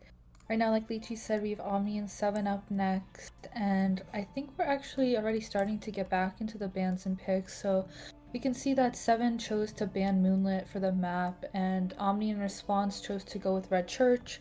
So Moonlit trying to get rid of that bigger map, I suppose, maybe trying to make it easier for their hunter, try to deny those survivors from taking the roller coaster, and Omni choosing Red Church because we know that Pit Stoppers is going to be the hunter, maybe trying to bring out some of his stronger hunters on that map. So we see the first survivor being banned, Seer, so trying to deny that support once again. Right, Seer still has his place up there in the meta for sure. We've been seeing a lot of Antiquarian first bans, but of course, Seer still does counter so many hunters, having such a strong ability to help himself and the teammates block that damage. So we are going to see him this time take that first ban. Let's see.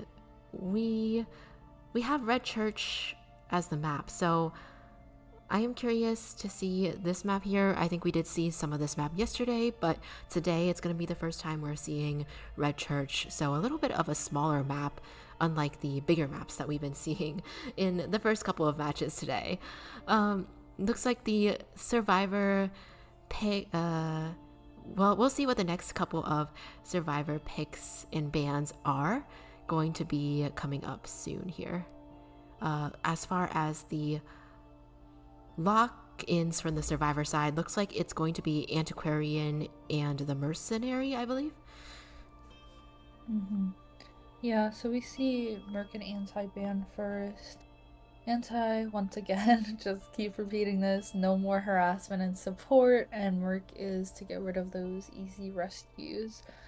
So, we see after that, oh, no, those are Merc and Anti lock-ins. So, yeah, so they want those easy rescues and that supporting, and then you have the Dancer and Priestess ban getting rid of that support aspect. Yesterday we saw a very successful Priestess gameplay on the Red Church, basically coming in with those support portals all around the church, allowing survivors to just continuously transitioning away from the hunter. So definitely a lot of teams do like to utilize that Priestess around the Red Church area. And with the Antiquarian, you don't really want to add even more support. So they've banning the Dancer and the Priestess, definitely some very strong characters that they've banned here. So we'll see how they do. They are going to lock in the entomologist, though. I always tend to say the wrong name between Antiquarian and entomologist, so you guys might have to deal with that a little bit today. But right, looks like survivor team so far is going to be Mercenary along with Antiquarian and the entomologist. All right. So we know on both sides there are very strong ento players. We know that May from 7 she's been first ento for a while, so that'd be interesting if they were to put her on ento. But we also know that Agramont has a very strong ento as well on Omni, so both very used characters on both teams, so it's interesting to see how they're going to incorporate her into their gameplay. And we see the last ban is going to be Prospector, once again denying that support aspect as well as kiting. But it's actually interesting to see as many Prospector bans as we have been seeing, because with his recent nerf, his stunts have been significantly reduced, so I feel like he'd be easier to deal with as a hunter, but maybe hunters are still afraid of him because he still can offer support, obviously, so I'm interested to hear your thoughts on the Prospector nerfs. Yeah, I think we'll have to see how it ends up playing out in tournament. He's definitely super strong during Call of the Abyss period, so I think I'll have to wait a little bit and see how he kind of settles in, but I can definitely see why he is getting that nerf for sure. And we did see occasionally some teams did try to pull out a double stunner team composition with Antiquarian and Prospector occasionally before the Antiquarian we saw Forward and Prospector. So banning the Prospector, I guess, does prevent that situation from happening where they end up with a double harasser. But it looks like we have Patient as the last lock-in for the Survivor team here. We have been seeing a lot of acrobats, and this time it's going to be Patient instead of something like an acrobat, but I feel like they are a little bit similar in that both of them are kind of characters that can kite very well on their own. So we're going to see that Patient come into play here to round off the Survivor team. So Merc, Antiquarian, Entomologist, and the Patient here. Yeah, very strong team comp. Like you said, Patient and Acrobat are sometimes interchangeable depending on what hunter you're trying to counter, just to add that extra stability of kiting, since they're both have very strong abilities to be able to last against the hunter abilities. So we're gonna see what the hunter pulls out against this comp. Right now they're locking in their builds, and we're just waiting on their hunter. Yes, and we'll see. Red Church is also one of those maps where a lot of hunters can be played, but occasionally you do have hunters that are countered by Red Church. Notably, Breaking Wheel is countered by those windows at Red Church, and I am thinking, I don't know if the hunters have kept up their breaking wheels, but I do remember, I think Pit Stoppers from OMNI had a breaking wheel back in the day, so it could be potentially something to consider for the teams as well, of course. I'm curious to see what it's going to be. Yeah, we also know that Ghost of the Hunter for 7 also has a particularly strong breaking wheel, but with him falling out of the meta, it's unlikely we're going to see breaking wheel brought out, I think. So we actually see Bonbon locked in, probably Pit Stoppers on that Bonbon if I had to assume. And yeah, Bonbon's a great pick for this comp because like Ento and she gets countered by Bonbon, so chasing her would be ideal for Pit here, I believe, but with Patient and Anti, they can do quite well against a Bonbon, so it's going to be interesting to see that as well. Yes, we did just see a Bonbon come in earlier from Before You that had a pretty good result for the hunter side with a couple of stuffed rescues as well. So it is definitely a hunter that can put a lot of pressure on the survivors for the rescues, but at the same time, like you mentioned, we do have some survivors that can do very well against a Bonbon. As long as this Patient times this hook correctly, you should be able to buy quite a bit of distance from that Bonbon, and it's hard to chase the Mercenary, of course, with Antiquarian, like you also mentioned, can potentially be annoying for Bonbon as well. Some Antiquarians also like to use her ability to get rid of the bombs sometimes, so I think some like to do that and some don't, so we'll see how this Antiquarian is used to counter this particular Bonbon as well, but can lead to some interesting scenarios too. Of course, Bonbon is one of those hunters where as long as he brings attention, he should be able to prevent being forced survivor escaped. So it is does kind of feel like it has a bit of a safety net as well. Yeah, definitely. We can see Patient with the transitional kiting against the Bonbon, and then like you mentioned, Anti can be used to swipe away the bombs and detonate them. So if she's going in for a save and let's say the Bonbon throws that timer bomb at her, she can avoid that shit by just using her stick, and also she can get rid of the bombs as well as stun the Bonbon at the same time, which makes such difficult rescues like against the stuffing hunter such as Bonbon more feasible. And we also see Mercenary being brought, so he can also provide some stability on rescuings, which is honestly the main concern when you're facing a Bonbon, just being able to get those saves off. Right. Definitely a lot of pressure with those rescues. I suppose since it is round one, we might see more of a conservative team play or gameplay from the team, potentially going for a lot of activating Tinnitus but not necessarily rescuing, or waiting until the last second to rescue right before the chair takes off, situations like that, instead of putting themselves in danger, since it is still round one, still very early on. But for sure, we can potentially see some camping gameplay come in from the hunter side here. Yeah, looks like we're going to be getting started soon. I'm interested on seeing where the spawns are going to take place. We actually see Nico on the side of Survivor, which is gonna be very interesting since usually we see him in the past as his hunter. We've seen him in Call of the Abyss for his hunter, so I'm definitely intrigued to see what he can manage as a survivor and how this is gonna play out against Seven's hunter. That is true. I am very curious to see as well, since we did see such a strong performance from him. So it will be exciting to see a little bit of a change in the hunter side from OM and a little bit of a survivor lineup change as well from OM to Omni that we have now. But yes, excited to see this. We'll be interested to see what spawn selections end up being once they do show up, since this is a smaller map and very cute Bonbon bee duck skin that we have here as well, which kind of lightens up the mood a little bit. But it's kind of scary when you have a huge duck chasing you in the game as well. So Yeah, we'll see. definitely.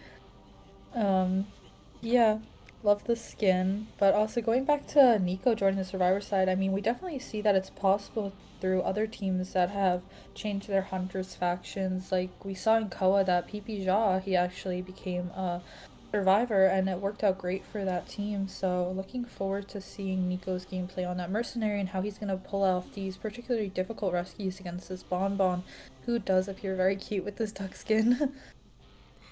Yes, I am excited to see that. And here we have the anticipated spawn point selections here. Entomologist taking that central spot in the church so that her bees can easily help support is kind of expected, I suppose, and we'll see where the Bonbon ends up filling in. It could end up deciding his fate in terms of which survivor he chases first, although it is a smaller map, so he can always decide to go through the middle and chase whoever he wants as well. Yeah, it looks like he's gonna be spawning on top of the Antiquarian, probably forcing her down to rotate to Graveyard. But she might also choose to go run past through Church in order to get those bees support, but possibly making her way through Graveyard and then back into Church too. I mean, there's many options for this Antiquarian to kite with, and I guess we'll see her routing once the game starts. We're likely to see Patient maybe rotate out of red carpet area, so let's just see this rotation. Right, and it looks like it is a little bit as expected. We do see this Bonbon is going to head to the Antiquarian and pressuring her to the graveyard indeed. We'll see how this face-off goes. Already expending a bomb here, but the Antiquarian still has a little bit of distance on the Bonbon and is trying to speed up using her stick here as well. Oh, a Yeah, nice chip so there. making her way through Graveyard, pushes him back, nice slowdown. She's using her stick to transition, get away from these bombs as much as possible. Making her way back to God Kite now, still using that stick just once again to buy as much time. Dodges that bomb, is kind of forced into a particularly worse area, but you know, Anti can just keep stunning this hunter and it makes him unable to use his basic attack, so good job on this Antiquarian's part stalling more time, but the pursuit is still on and it looks like Blink is gonna be up and now. Antiquarian does have to beware of that blink here. Luckily not vaulting the pallet in that instance right there. She did have the flywheel as a part of her persona trait as well. Trying to take a basic hit if she can, and does manage to take a basic attack. So that kind of allows her to transition and push out of the blink distance a little bit. Also giving the entomologist a chance to harass, although the bees kind of flew by there, which is a little bit unfortunate. We'll see if she can buy enough time. This remote control bomb luckily didn't land, but oh, the regular bombs did end up chaining and landing on the Antiquarian, taking her down, which means the Bonbon was able to conserve his blink. So now it is turned into the camping phase for the Bonbon here. We'll see what the plan is from the Survivor team, because it doesn't look like they have anybody immediately in the vicinity, but I'm sure they'll probably send somebody over to at least activate Tinnitus eventually. Yeah, this is likely to be an after half rescue unless Nico wants to push this before half with his elbow pads, but we see both ciphers, the Ento and the Patient ciphers about to pop. Patient actually just popped a cipher and so did Ento, so yes, it's after half. Nico just feeding Tinnitus right now. We'll see if he comes in for the save afterwards or not, or if they're just gonna keep pushing for this tie if they sell this Antiquarian, because she has no more stick left, so a rebound kite is very unlikely, especially with no trait forced out. That's definitely true. Bonbon still has his trait, and unfortunately, Antiquarian used up all of her item as well, her flute. So, oh, a teleport coming in from the Bonbon here. Survivors seem like they probably didn't anticipate that since they didn't get off their ciphers. So, we are going to see the entomologist get closed in very quickly by the Bonbon and stunned off of her bees as well. A little bit in a dangerous situation. Luckily, does manage to avoid this round of bombs and takes a basic attack. Looks like she is going to try to transition to a different area here. Yeah, she's just looping Shack right now. It's unfortunate her bees got canceled. Beautiful chip by the Bonbon. Looks like Entomologist is going to be going down. Bonbon trying to cheer back on that cipher that the Entomologist was doing earlier and that Nico's trying to push now. So we'll see if that's able to get done or not and what this rescue plan is going to look like. Survivors with 3 survivors left and 1 on the chair, and we see 3 survivor ciphers remaining at the top. Although I'm sure they have some progress, it is going to be a little bit of a tricky situation here. So we'll see how they decide to do. Luckily, Nico doesn't get chipped by the remote control bomb. So, oh, a terror shock though. Oh my goodness, it's actually a stuffed situation here. A stuffed rescue here from the Bonbon. That was really excellent play with those bombs and a really well-timed basic attack, forcing the patient to have to come in as a backup rescuer here. Yeah, that was a beautiful terror shock. Very well done by this Bonbon. Unfortunately, Nico getting stuffed, so it puts this Omni in a very difficult situation. But here we have Echo Huang coming in for the save. Uses that flywheel, still gets chipped. We'll see if he can make it, but looks like Bonbon's adding more pressure with those bombs. And he's just waiting it out. He knows that that's a longer timer bomb, so Entomologist is left to kite and make up for this mercenary stuff. Right. Unfortunately, that's going to be hard. Yes, looks like they were able to pick up the mercenary on the other end at least, but this does seem like the entomologist is going to have to take an elimination here for the team. And even though they were able to pick up the mercenary to save his self-heal, they weren't able to heal up at all either, so they are in a little bit of a dangerous situation in terms of their health states right now. We see mercenary has 1 oboe pad, patient does have 1 of his hooks as well, but Bonbon also has teleport available, so he might be periodically glancing at those ciphers, looking out to see if anybody's getting crows from not touching ciphers. We just see Mercenary's actually trying to tap the cipher a little bit and take over the hunter's attention here. Yeah, we see that bottom broken, which is the cipher Mercenary was just on, is almost finished, but unfortunately not able to pop that since the Bonbon noticed. Now Patient's working on Backgate, the original cipher that was teleported on, once again gets teleported on. This Bonbon does not want any more ciphers to pop because he wants to be able to pressure and bleed out for this 4-man, so going after the Patient, who was just a chip bomb away, and using that timer bomb to slug him out, which gives him the ability to go back and chase that Mercenary in mid-broken. Yes. Patient there was already in a pretty dangerous situation with his health state there and had only needed just to take another damage to go down. So let's see how long this mercenary is able to last. Looks like he's healing himself with a syringe right now, so maybe if he can heal himself back up to full health, he can buy some time. The Bonbon does not seem to have found him yet, and actually Patient has gotten up as well and is getting a little bit more progress on that cipher before running away. Bonbon doesn't have teleport, so he does have to walk all the way over to the cipher if he does want to chase this Patient over here.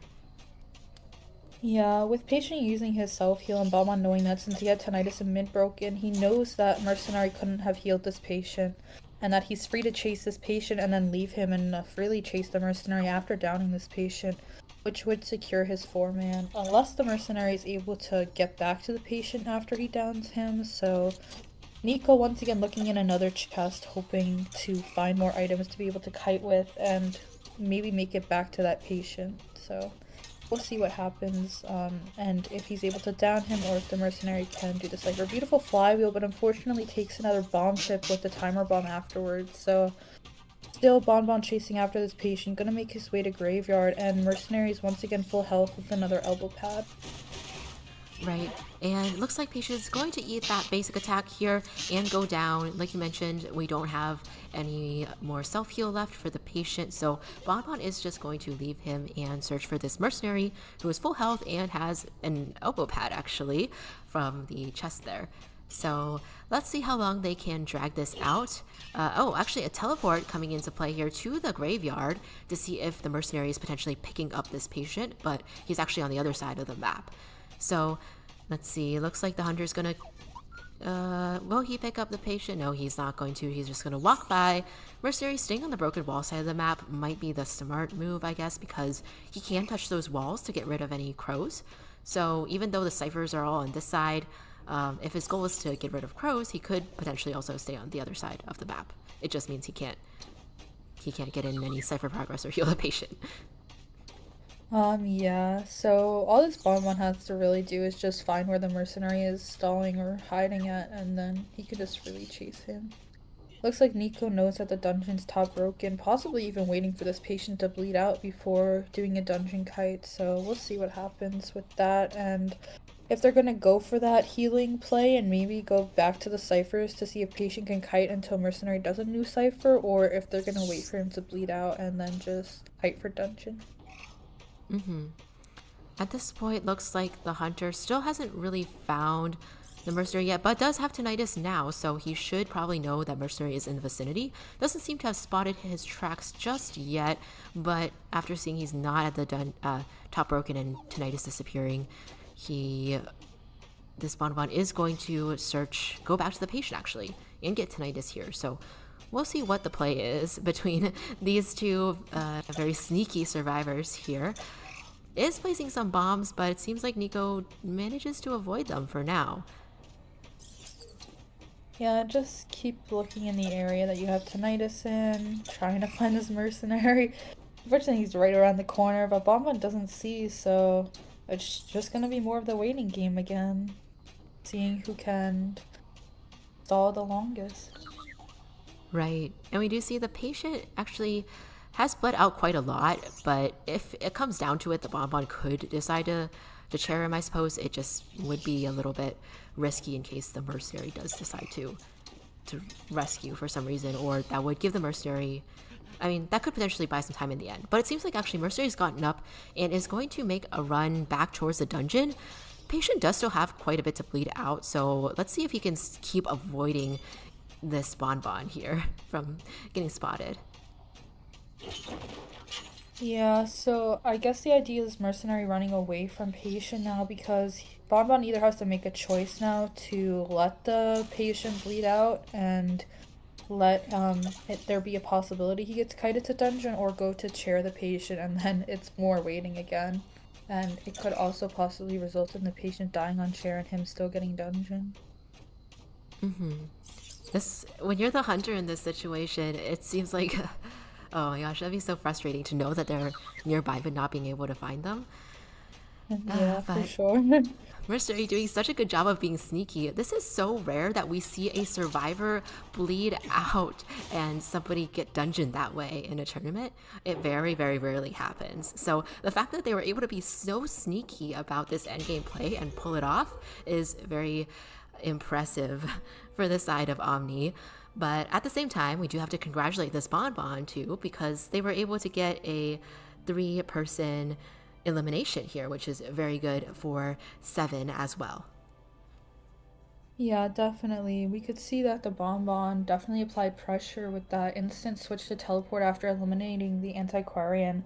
And then pressuring the entomologist off the cipher, so she then died on the cipher, and then he was able to stuff that mercenary. So that was a really big play for the Bonbon. It was very impressive to see. But unfortunately, at the end, we saw that he wasn't able to find the last survivor, which was the mercenary. I mean, good for the OMNI survivors and being able to be that sneaky, but if you're watching like us, you just want to tell the hunter, turn the corner so he can just see where this last survivor is. But it was great on their part being able to get that one-man dungeon escape. Definitely helps any survivor you can get out, so it's not resulting in a 4-man for the hunter. Right, that's definitely true.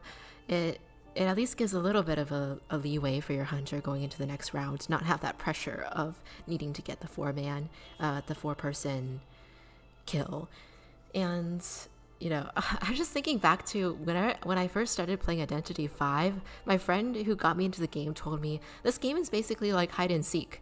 That's his description of the game that he gave me. So when I started playing, I was like, this isn't exactly what I expected. But now we can see that, hide and seek is sometimes what happens in an identity fight game. Sometimes it is the strategy. So always interesting to see that happen in a match like this. Yeah, for sure. Hiding can definitely play a big part in the game. It can help with rotation, and like we can see here, it can even help you get dungeons. So if you know how to hide during the right times, it can definitely help the game, especially when it comes to feeding tinnitus without getting found and being able to stall that time to keep the hunter on share while your teammate's being sold so you can apply pressure to those ciphers and play for those ties. That's always been a really big factor of this game, so to avoid those losses. So this should be pretty interesting to see the next half of the match then. We are waiting for the bans and picks to start, so we will relay those as they come in. But like we saw, pretty impressive gameplay from both sides to start us off in round one first half. Going into the second half, we will have Sevens survivors be playing against OMNI's Hunter. So in this case, the survivors are going to be trying to get that at least one survivor out, which luckily isn't as much pressure on the survivor side. The hunter, though, getting the 3-person elimination is a little bit of pressure, but like we mentioned earlier, at least it's not having to deal with a 4-person kill. Looks like the bans and picks are coming in, and we're going to see the Antiquarian ban first. So I guess this is not really a surprise, right, Abby? Because she is so strong nowadays. Yeah, we see Anti being banned so often because she's definitely one of the best characters in the game, being able to kite by herself, but also offer such strong support. So yeah, we see in like most competitive gameplay her being banned. We saw throughout Koa, throughout IVT, or we're going to be seeing throughout IVT, most likely her being banned because of how meta she is currently and the support that she can offer her teammates. So definitely a reasonable ban from the hunter to go with anti, and it looks like we're going to be having lock-ins coming in next. Should be quite interesting to see here. This is a priestess and dancer getting locked in. Okay, so we have another priestess. We're going to see another priestess on the Red Church situation here. Last time priestess was banned, so this time she is going to get to come out. And last time, dancer was actually banned as well, but this time she's also going to get played. So this should be pretty interesting because these are definitely two pretty strong characters on this map if the team likes to go for that kind of surrounding the middle church kiting strategy here.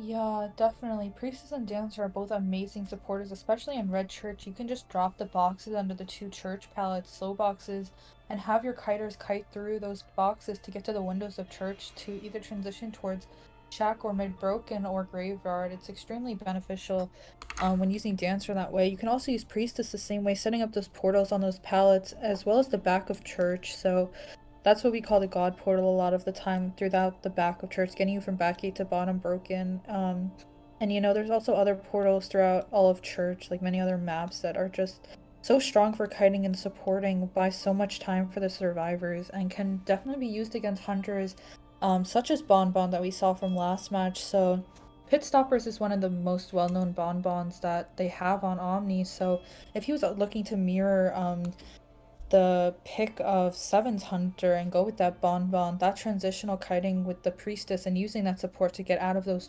bomb radius, that would be really beneficial towards the 7 survivors. Definitely true. I am curious to see if we will see something like the Bonbon come out during this time or what the picks will be. It looks like the survivors are going to fill in. Well, it looks like we're going to see Seer and Barmaid get banned, and then the survivors are going to respond with a psychologist pick here. So we're going to see, basically a healing survivor come in here after we have the Seer Barmaid ban. Well, I think it's definitely good to have a psychologist, especially if you have a lot of harassers and supporters on your team composition. Although at the moment we don't really have any hard, harassing characters, kind of more like soft harassing or supporting characters. So we'll see how they feel in the last one. They are still missing a rescuer, so I'm curious if that's going to be the last pick for the survivor team here.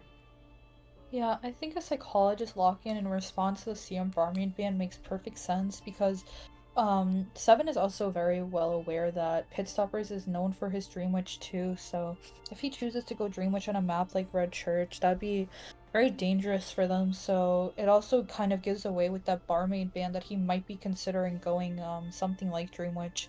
So locking in something like a psychologist that can also provide that extra hit and healing is a good response, so it looks like the ban after the Barmaid and Seer is going to be FO, looking towards maybe stuffing rescues once again, and so in response to that, they lock in the Merc. So, yeah, just kind of a communication between, oh, here's what we think you're gonna play, and then we can counter that.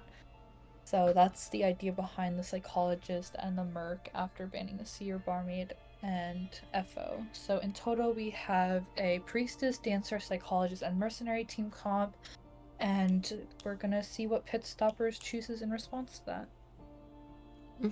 That's true. Pitstoppers does play so many different hunters. Like, I remember having seen like Bloody Queen, we talked about Breaking Wheel and those chip hunters as well in Bon Bon and previously Sculptor back in the day too. So definitely so many options as well as the very strong Dream Witch too. So we'll see what they decide to go with. Of course, this is round one, so all the options are kind of open to the hunter and potentially seeing what he thinks is the strongest of his hand here.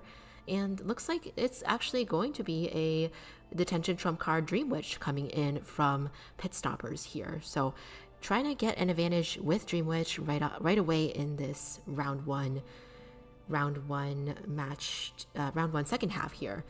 And you did mention, Dream Witch is very much countered by those characters he banned, Antiquarian, Seer, Barmaid, etc. So definitely makes sense now seeing those bans come in from somebody who's planning to play Dream Witch. And I'm curious to see how the survivors are going to do against the Dream Witch with their team composition here. Because their team composition, although they have strong characters, it's not really strong characters that specifically counter a Dream Witch necessarily, if you know what I mean. So Yeah. I'm curious about that. The psychologist and the mercenary definitely do play against Dream Witch, but the priestess and dancer, I mean, they can do well against Dream Witch, but if they're bringing something like a patroller trait, they can get caught out and still make those kites shorter with that trait, but these survivors may also be bringing things like flywheel, or they can time the patrollers with the pallets, so it's possible they can kite those out still. And with the support, such as the portals, it's possible to get enough distance from your leeches to deny that patroller as well. So looks like he's going to be spawning in between the psychologist and the mercenary, the two strongest counters. So this is actually a really good spawn selection from Seven. And Pitstoppers is most likely going to force this psychologist to go to backgate, but maybe the dancer inside of Shackle of Box is ready for her so she can prepare for that kite. Yes, definitely true. We'll have to see if they're going to be able to get some support going, because sometimes it is a little bit hard against a Dream Witch, but I have seen a lot of teams be able to pull that off with the female dancer and priestess, even against a Dream Witch here. And Pitstopper's Dream Witch is off on the hunt already, headed towards the church area, and looks like it's going to run into the priestess first, so we'll see if she ends up taking that first kite or not here. Interestingly enough, we saw from the traits, I believe Psychologist may not have borrowed time. It might be broken windows and flywheel. So that's quite an interesting choice from the survivors as well. Yes, that is an interesting choice. We can see the box support already coming in, though. The priestess kiting to those boxes. Good communication from Seven. We see the priestess taking an early hit, though, mid-broken. Unfortunately, that charge attack reaching past that pallet. So Pitstoppers is bringing both leeches towards mid-broken to chase in pursuit of this priestess, who is going to just stay in this area for now. The patroller comes out to stun on the priestess's side, but the leech breaks the pallet, so it looks like priestess is probably going to go down here. Yeah, unfortunate for the priestess, but early down on the hunter's side, so looks like he's gonna be chaired mid-broken. And it looks like the mercenary is moving in the area to get ready for a rescue. Yes, and Dream Witch here looks like she might actually be going to the middle, but does have to be careful because the mercenary may try to sneak in for a rescue at some point. It's still a little bit early, but eventually probably going to have to turn her attention back to the chair here. This chair at least is a little bit far away from the other survivors decoding, and Mercenary does pull off a pretty standard rescue against Dream Witch, who is technically a single hit hunter. So pretty much what we'd expect to see. A leech here is going to get added to the rescuer, and Priestess is going to continue to be pressured by this Dream Witch here. Yeah, so Priest is just kiting in this area, but beautiful sandwich from Pit Stoppers being able to take that Priestess down at this pallet. Unfortunately, Priestess wasn't able to take that portal because that leech was camping that pallet, and now Pit is just gonna apply more pressure towards that mercenary who he was able to leech due to that rescue. So just adding more map pressure and showing the strength that Dream Witch is still in the meta, even if she may not be as strong as she was seasons ago. She is still a very strong hunter. Right, and we do see that the survivors are trying to meet up to de-leech there. Meanwhile, on the other side, the psychologist is going to come in as the secondary rescuer. Actually, a patroller, or oh no, it's going to be a fake patroller to blink swap there. That was probably a baited, trying to a purposeful bait there by Pit Stoppers. Very impressive to see that come in, and that led to a terror shock onto the psychologist. My goodness. So now she is going onto the chair, and the priestess is getting eliminated. And this is a very advantageous situation for Pit Stoppers then. Yeah, extremely unfortunate that the psychologist got terror shock trying to go in for that save, but I mean, Pitstopper's just really showing the strength that he knows the character he's playing. He knows all the tricks, the ins and outs of Dream Witch, that he can do that patroller trick. Many Dream Witches are aware of that trick, so they use it to their advantage, like you just saw here, and it's just unfortunate that psychologist wasn't expecting that. We see the blink come in. Unfortunately, that flywheel was also premature, so psychologist still taking that hit, but only one leech on the field with psychologist, and then of course main spawn. Pitstopper is blinking in, blocking that window from psychologist to be able to vault, and then she goes down with her leech. But psychologist still has stress, so it's possible for a rebound kite since the tides have been expended already. More pressure to that more mercenary cipher with spawn followers, so just denying all decoding. We see that Dancer is decoding red carpet, so she's going to be able to pop reception, and she's going to pick up her box and then maybe look to either heal or rescue this psychologist. A lot of pressure being put onto the survivor team right now. We'll have to see how this goes. Pit Stoppers, meanwhile, we can see how good his control with the Dream Witch has been, whether it's that camping that he did earlier in the blink swap, or also the way that he chased the psychologist and blocking the window, but also following up with very tightly with that window hit there.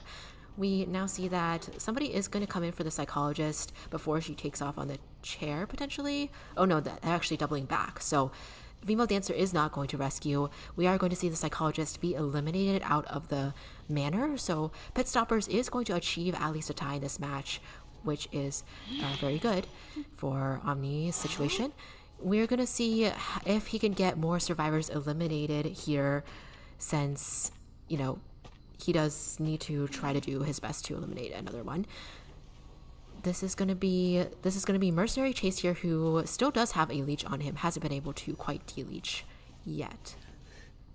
Yeah, so Mercenary was trying to de-leech, but of course Pit is right on him trying to get that down. He does get that down without wasting a leech, so that's also really good since he doesn't have to expend another leech, and now he can just go chase the dancer who he knows is decoding mid-broken. So it's likely that Seven sold the psychologist in hopes of going for a tie, but it might have been worth saving her actually, since she has stress still, and he had just used blink, so it's possible she may have rebounded in that scenario, and they could have pushed down the ciphers more. But right now we're just gonna see Pit chasing down the female dancer, and looks like she's making her way towards Graveyard, so we'll see how that chase goes. Blink looks like it's about to be online. She's actually going to choose to stay in the reception area, setting up that slow box. Main body doing a little bit of a trap itself. That beautiful twirl by the dancer, getting out of that blink radius. knows that he cannot blink again since he just used it on the dancer, so Mercenary gets up and is going to kite again. Right. We'll see how the mercenary can do after expending his self-heal. He does still have elbow pads left to work with, so is temporarily able to gain some distance here. Both survivors are trying to distract the hunter and add some pressure on each side there, but we see that Dream Witch having the multiple leeches is really going to help here. She just has to buy enough time for blink, and she does manage to blink onto the mercenary here. So, you know, if you're chasing with a single leech here, you're really depending on blink to be able to get those downs, and she does manage to do exactly just that here. Female dancer here trying to stay in her box vicinity. This Dream Witch still has a while until blink on that current follower over here, so we'll see how much time they can buy. But you know, we did discuss Mercenary doesn't have a self-heal anymore, so this female dancer does have a lot of pressure on her shoulders right now.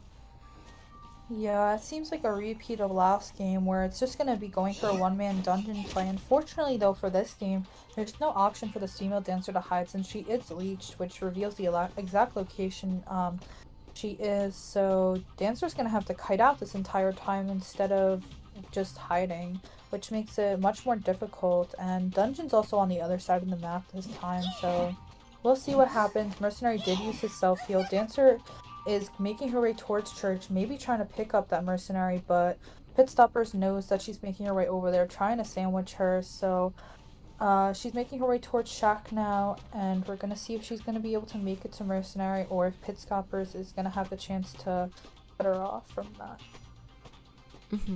Definitely see the mercenary crawling a little bit closer where he can, but Pit Stoppers is quickly closing in with both of the followers here. Has been doing a great job of sandwiching and utilizing those blinks, and this blink does down the female dancer. They end up getting a 4 survivor elimination for this is OMNI side getting the 4 survivor elimination. Wow, so really amazing to see that comeback here from OMNI. Their hunter here bringing in a 4 survivor elimination to beat out Seven's 3 survivor elimination in round 1. We saw that dungeon escape from the Merc back there in round 1 first half ended up being really critical, making sure they got at least 1 survivor out, because now that puts OMNI in the position where they are the winners of round 1. So definitely really close game between both teams, the way that played out with that 3K and 4K. But OMNI was just able to sneak ahead a little bit at the end. Yeah, for sure. So round 1 is gonna go towards OMNI in their favor. Unfortunately, Seven was not able to get that one-man escape, which is what made the difference. That hiding from Nico really came through for OMNI and put them at the advantage. So we're gonna see round 2 where they choose to go from here. Yeah, so it seems the map is gonna be banning Chinatown, so they want to shut down that big map with hotel, and we'll see what map is picked in response. Right. We did talk a lot about how the map can influence the hunter picks and how the map can potentially have a big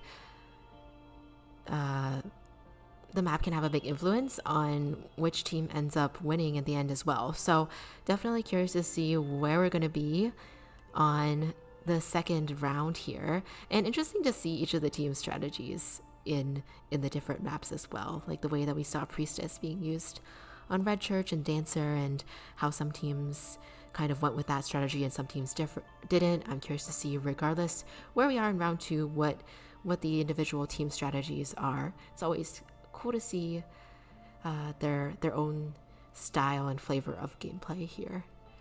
Yeah, unfortunately, I don't think Priestess was expecting to take first kite that round, since we saw them setting up that support portal on the church pallet, so it was likely they were expecting them to go after the psychologist, and Priestess was setting up for that support. But once the Priestess got leeched, they knew that it was them who was kiting, so the boxes were set up shack for them. But still, unfortunately, that wasted portal for the support instead of kiting came back to bite them in the butt a little, as they couldn't kite out that patroller or that hit, which resulted in the fast down, and then obviously the terror shock played a big part in it, and just seeing the gameplay from both sides was phenomenal that round. Yes, definitely true. Some phenomenal gameplay, especially a lot of bright spots on the hunter side there. And yeah, if I, again, if I had to make a highlight reel, I think that um, Patroller to Blink swap there would also make it on with that terror shock and the rescue. But very cool to see that gameplay here. Dream Witch is also one of those hunters where it's like once you start losing your teammates to the Dream Witch, you very quickly have a hard time because she can apply so much map pressure, and the less survivors there are, the more easily she can apply pressure to you. So even though they try to spread out as much as possible, this is such a small map as well. So we definitely saw the effects of that happening throughout the match. But still, very good job to both teams in round one. And in round two, we see that the map selection has come out now. It is going to be Sacred Heart Hospital. So this is interesting as well. Sacred Heart Hospital, we talk about a lot of times being a survivor-sided map. So I'm curious to see if the survivors can manage to gain the advantage this time, since we saw quite a lot of hunter advantage in round one. Yeah, for sure. Sacred Heart is definitely what we would consider a survivor-sided map because Ruins is such a strong kiting area as well as that hospital. So having two incredibly strong kiting areas on a map like that is really beneficial to survivors. And then it makes sense why Seer and Priestess are banned then because if you ever played on Sacred Heart Hospital with the Priestess, you know how good her support can be setting up those birdcage portals and those double door portals to get you into hospitals so easily. Uh, I waste a lot of hunters' times, and then Seer also being taken out of the equation in order to deny that support once again. Definitely true. Some very strong characters for sure on this map. Yet another map that kind of pressures the hunter to have to prioritize Priestess as one of those bands, even if they don't necessarily want to. So we'll see how that affects the hunter and survivors coming up next, because of course we have characters like Antiquarian now who are available for the survivors to pick. If they want to prioritize supporters, they could go with like the Antiquarian and Dancer, or depending on if they want to go and snatch a rescuer first thing, if they're worried about the rescue situation and potentially getting all rescuers banned later on, that could always be a choice. So we'll see what the survivor choice is here and what the hunter decides to do coming up next as well. Yeah, I think Indicorium would be a really strong choice for them as well, but I also think Toy Merchant would be interesting to see because on Hospital, she can glide out of two-story, but she can also set up those catapults to get you into Hospital as well, so she can kind of be used as a replacement for Priestess on Hospital in sense of her support catapult, so I think seeing Toy Merchant here would be a great thing as well for the survivors. Yes, that would be quite interesting to see. We did see Toy Merchant utilized a little bit on maps such as Lakeside Village, but Sacred Heart Hospital, a little bit less common to see in tournaments, so definitely would be cool to see some unique gameplay on this map, especially coming in from those specialty characters like the female dancer for sure.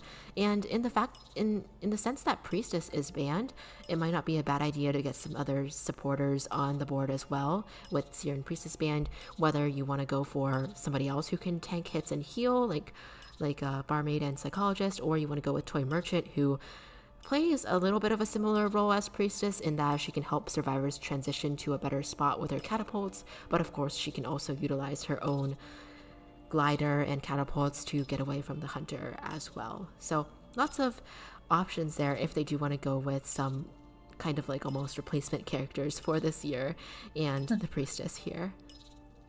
Yeah, definitely. I also know that some members from Seven are well known for their toy merchant. Like I know Lucas is on Seven and he has been first toy merchant for many seasons.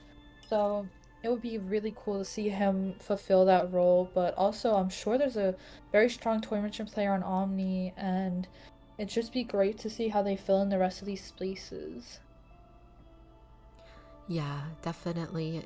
This is round two now, so I mean, they have a little bit more bans coming in because the hunter will get a ban as well, or the survivors will get a ban a hunter as well, in addition to the hunter having a little bit more choices with their bans as well. So we'll see what happens here, and how the next bans and picks are going to come out. I think mainly I'm just very excited to see what the survivors can pull off on a map like this, because a lot of times it is challenging for the survivors to be able to get additional points on their side. So I think this might be a pivotal map selection in that sense. It's a very big chance for the survivors to try to get an advantage here. So we'll see who how they decide to do on both sides, and who the hunter ends up being as well, since we are going to find that out quite soon. Yeah, I think with a map like hospital, it also limits hunter pools because if you go a hunter like wax artist and you put someone in hospital or ruins, it makes it pretty difficult for them to get a kill, which is why sometimes in hospital we see clerks being played because they can just vault or break those pallets and then they have those recordings to be able to down someone fast. So possibility of seeing a clerk on this map, and I'm interested to see who the survivors choose to ban. That's true. I do remember just very vividly a lot of clerks being played on this map during NAEU qualifiers, but I don't know. We'll see if she makes any appearance, since she is having a little bit of a harder time nowadays against the survivor meta. But definitely one of the choices that you have to keep in mind despite that fact. But of course, both hunters have a lot of very strong options there. We did see such a strong Bonbon coming in from Seven side as well back in round one. So when it comes time for Seven to play Hunter, I'm curious if they're gonna ban that Bonbon and choose somebody else. But in the meantime, it looks like it's going to be OMNI who is actually putting out their Hunter first. So their Hunter with that Seer and Priestess ban, and then the survivors on Seven side are going to lock in the Female Dancer and the Antiquarian. Yeah, Dancer and Antiquarian locks are definitely smart since you can set up boxes both in hospital and ruins, those two strongest kiting places I mentioned. And then hunters are basically forced to break those boxes because if they refuse to break the boxes, then it makes for very, very strong kiting. Definitely annoying to be slowed down by those boxes. And if they're not chased, the dancer's not chased, and they decide not to use those support, they can use those boxes to get extra decoding. And like, let's say it was a clerk, decoding is definitely one of the biggest ways to get around that clerk. You need strong kiting to get that decoding in. So, Dancer provides both of that, being able to support with the slow boxes, but also being able to increase the decoding with those fast boxes. So that's definitely a good play from Seven side if they were seeing a clerk, but I'm also considering that it might not be a clerk since it's not Nico on hunting on Omni side, which we all know Nico's clerk is very well known, but it's actually Pit Stoppers, who I don't think Clerk is one of his main hunters, but who knows, he might surprise us and pull her out anyways. The Dream Witch ban coming in, obviously respecting that ban from the first round, and afterwards we see the Merc and FO ban once again shutting down those rescues. Maybe Pit Stoppers is going for his Bonbon on this map, definitely another one of the better hunters to put on this map, because if you kite in ruins, he can trap you at that window and just spam bombs behind that wall to keep you there.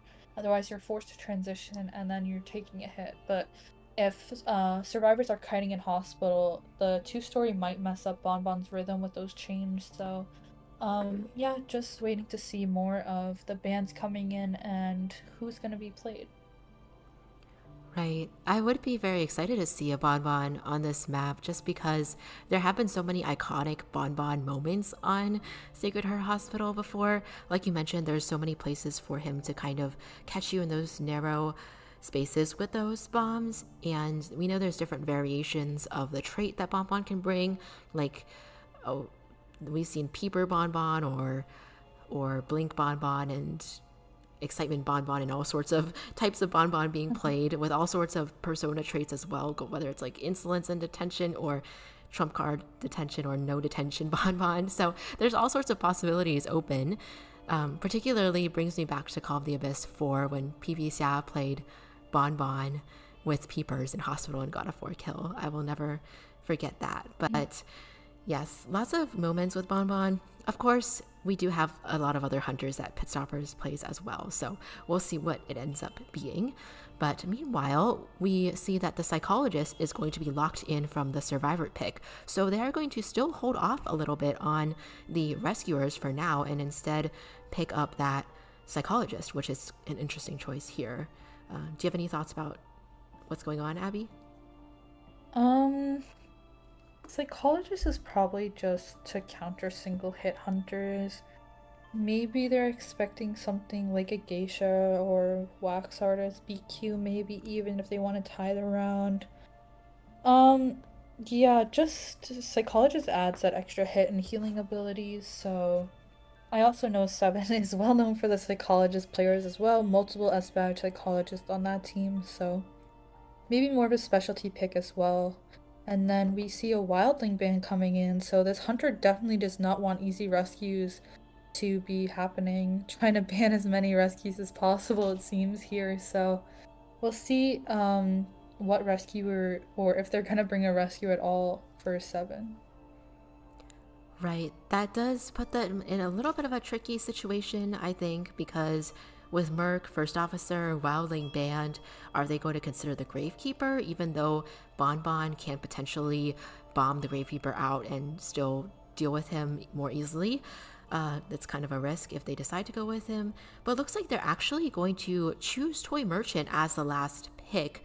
And we have seen sometimes Toy Merchant does occasionally bring Tide Turner, so I don't know which character, whether it's a Toy Merchant or somebody else, who will end up bringing that Tide, but it is an option to have her bring Tide Turner since she can fly in for that rescue, which allows her to get pretty close up to the chair. Yeah, for sure. It's gonna be interesting to see how they're gonna pull off these rescues without a dedicated rescuer. It looks like Tormention will be bringing Tide, so maybe they're hoping she can glide in and get some easier saves that way. Maybe use her glider in replacement of something like an elbow pad or football that something like a mercenary or forward could offer to the table. So once again, possibly using that toy merchant as a replacement character for the ones that are banned, such as priestess and mercenary. So it should be interesting for sure to see how this plays out. For the hunter side, is this a geisha that we're seeing here? It looks like we might potentially see a geisha be pulled out by pit stoppers. Possibly. But we'll see if that is true. But yeah, very interesting because for Stefan's side, oh, it looks like it is going to be a Bonbon pick here. So Bonbon here, it definitely makes sense why he banned all of the rescuers. I think it is going to be a little bit tricky without a rescuer on the survivor side because considering Seven is going to try to push to win round 2 since OMNI won round 1, Seven needs to push to win round 2, and if they are forced to keep selling the survivor on the chair or they're losing a lot of health and resources during the rescues, it could potentially put them in a bit of a tricky situation. Because when you're the survivors and you're trying to tie against the Bonbon, it's very easy to say, okay, let's just sell our teammates and not bother to rescue if we don't have a very strong rescuer. But if you're trying to get a win, sometimes you feel a little bit more concerned about, okay, selling might not be the best idea. Maybe I do need a rescue. It's kind of a more iffy situation there, I feel like. Yeah, definitely. Bonbon can definitely do lots of, or has lots of stuffing potential. So, like you were saying, rescuing's gonna be hard, and we're gonna have to see how Seven decides to play this since they're most likely gonna want to look towards winning this round for their team since they're at a disadvantage with losing round 1. And like we mentioned, this is kind of more of a survivor-sided map. We talked a lot about how Bonbon does have some advantages on this map though, so we'll see how it evens out in the end. This Bonbon is bringing, it looks like, detention and trump card, so it does give the Bonbon a little bit of flexibility, but it does mean that he won't have his remote control bomb until he gets his first level of presence. So just slow that down potentially a little bit as well. We'll see on the survivor side, it looks like the antiquarian is actually going to forego borrowed time and go with a flywheel plus the knee-jerk broken windows type of build here. With one, yeah, it looks like the toy merchant is going to have the only tie turner for this team composition here. Yeah, it looks like they're going for long kites here and less rescuing. Maybe they were actually expecting pit stoppers to go Bonbon here and they knew that rescuing was going to be pretty difficult, so they're trying to make this kite as long as possible with these long-lasting characters. Dancer in Hospital is definitely a good play as she can set up boxes to kite herself but also leave them there so other people can transition there later and make use of those boxes if they want to kite there. Toy Merchant is likely going to set up a catapult to help her survivors get into Birdcage, and it's mainly a pick of whether the Bonbon wants to go after the Psychologist or the Antiquarian, but if I had to guess, probably the Psychologist because she has no items and she also is stuck in a worse area, I would say, because Shack, you have the high walls that you can use against Bonbon, and it's possible that Pit Stoppers recognizes that Antiquarian might have Flywheel as well as Broken. We'll see here who the target ends up being. It does look like Psychologist is getting close in quite quickly and in potentially a little bit of a risky area. Luckily, she does take a basic attack, which means she can potentially transition into the building, which looks like is what's going to happen here. So hopefully can get some long kiting time in here, maybe with some support. I hear a female dancer music box somewhere in the vicinity here, but actually the Bonbon is just gonna go for a different target here and try to pressure the Toy Merchant instead of continuously chasing that Psychologist inside the big building here. Toy Merchant kind of tried to find a good landing spot and ends up in a similar area that she was, but able to buy a little bit more time. Bonbon Claire quickly closing in with the bombs though. Looks like might be pressured to give another basic attack, but he's holding off for now as well. Yeah, unfortunately that Psychologist is taking a hit pretty early because Pit Stopper's taking a particular route to cut her off from Forest. So she took the hit and now Toy Merchant is taking the kite, takes a catapult again. Bonbon's throwing Timer Bomb, unfortunately misses that Toy Merchant, so she gets to live a little longer, making her way towards Shack Dungeon and just trying to dodge these bombs to stall for as long as possible. Blink is online, but it's a matter of fact of whether Pick can get this Toy Merchant down with bombs or just basic hit. Seems like the basic hit went through and the Antiquarian will be in the area to support. Bonbon drops in time and the Antiquarian gives a free hit, so not looking great on 7's side, but Pit Stoppers is playing incredibly well. This Toy Merchant's going to go on chair for the first time, and Antiquarian is going to back off and go back to decoding. Right now they're unaware of what trait Bonbon has, so just going to play this slow, maybe sell this Toy Merchant, and we'll see what happens past that. Right, we'll have to see. It looks like they do have some pretty good progress on the ciphers so far. Bonbon, though, looks like he's kind of sensed that nobody else is around, so he is going out and pressuring the Antiquarian a little bit more, but luckily she did not get chipped any further there. We do see the other survivors are running towards their next destination on the map, whether it's a different cipher or potentially coming in for rescue or to add the tinnitus. We'll see what the decision ends up being here. Looks like it potentially is going to be a sacrifice on the survivor on the chair. Unfortunately, Pit Stoppers is already taking sight of the female dancer, making her way back into hospital, most likely where her boxes are.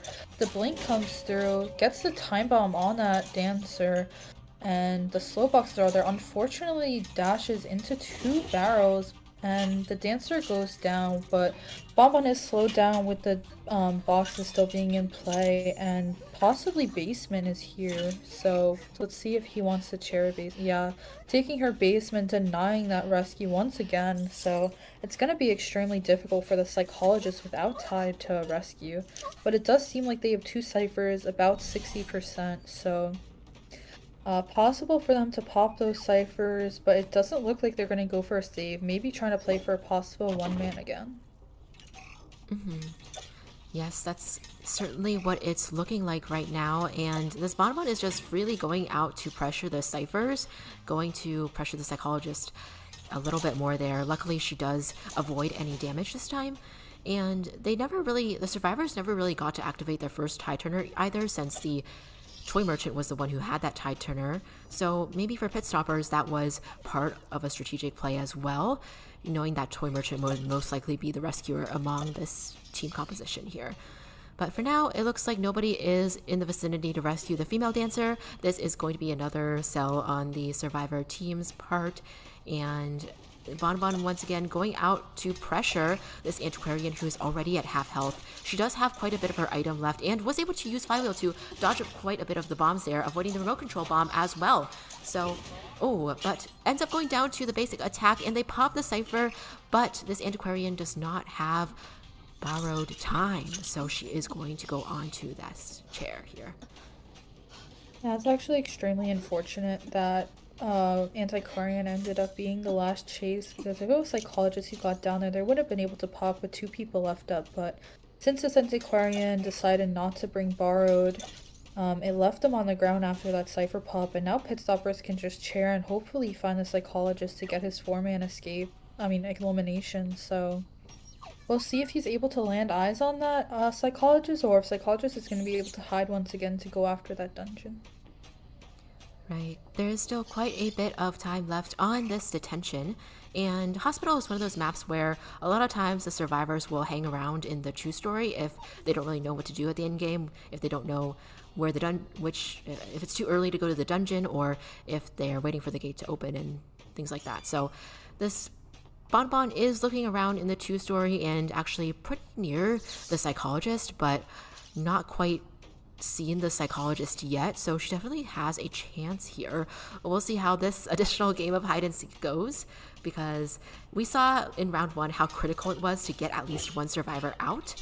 And in this case, Bonbon here is actually going to teleport to the gate here, and now it is a foot race to the dungeon. Abby, is she going to make it there in time?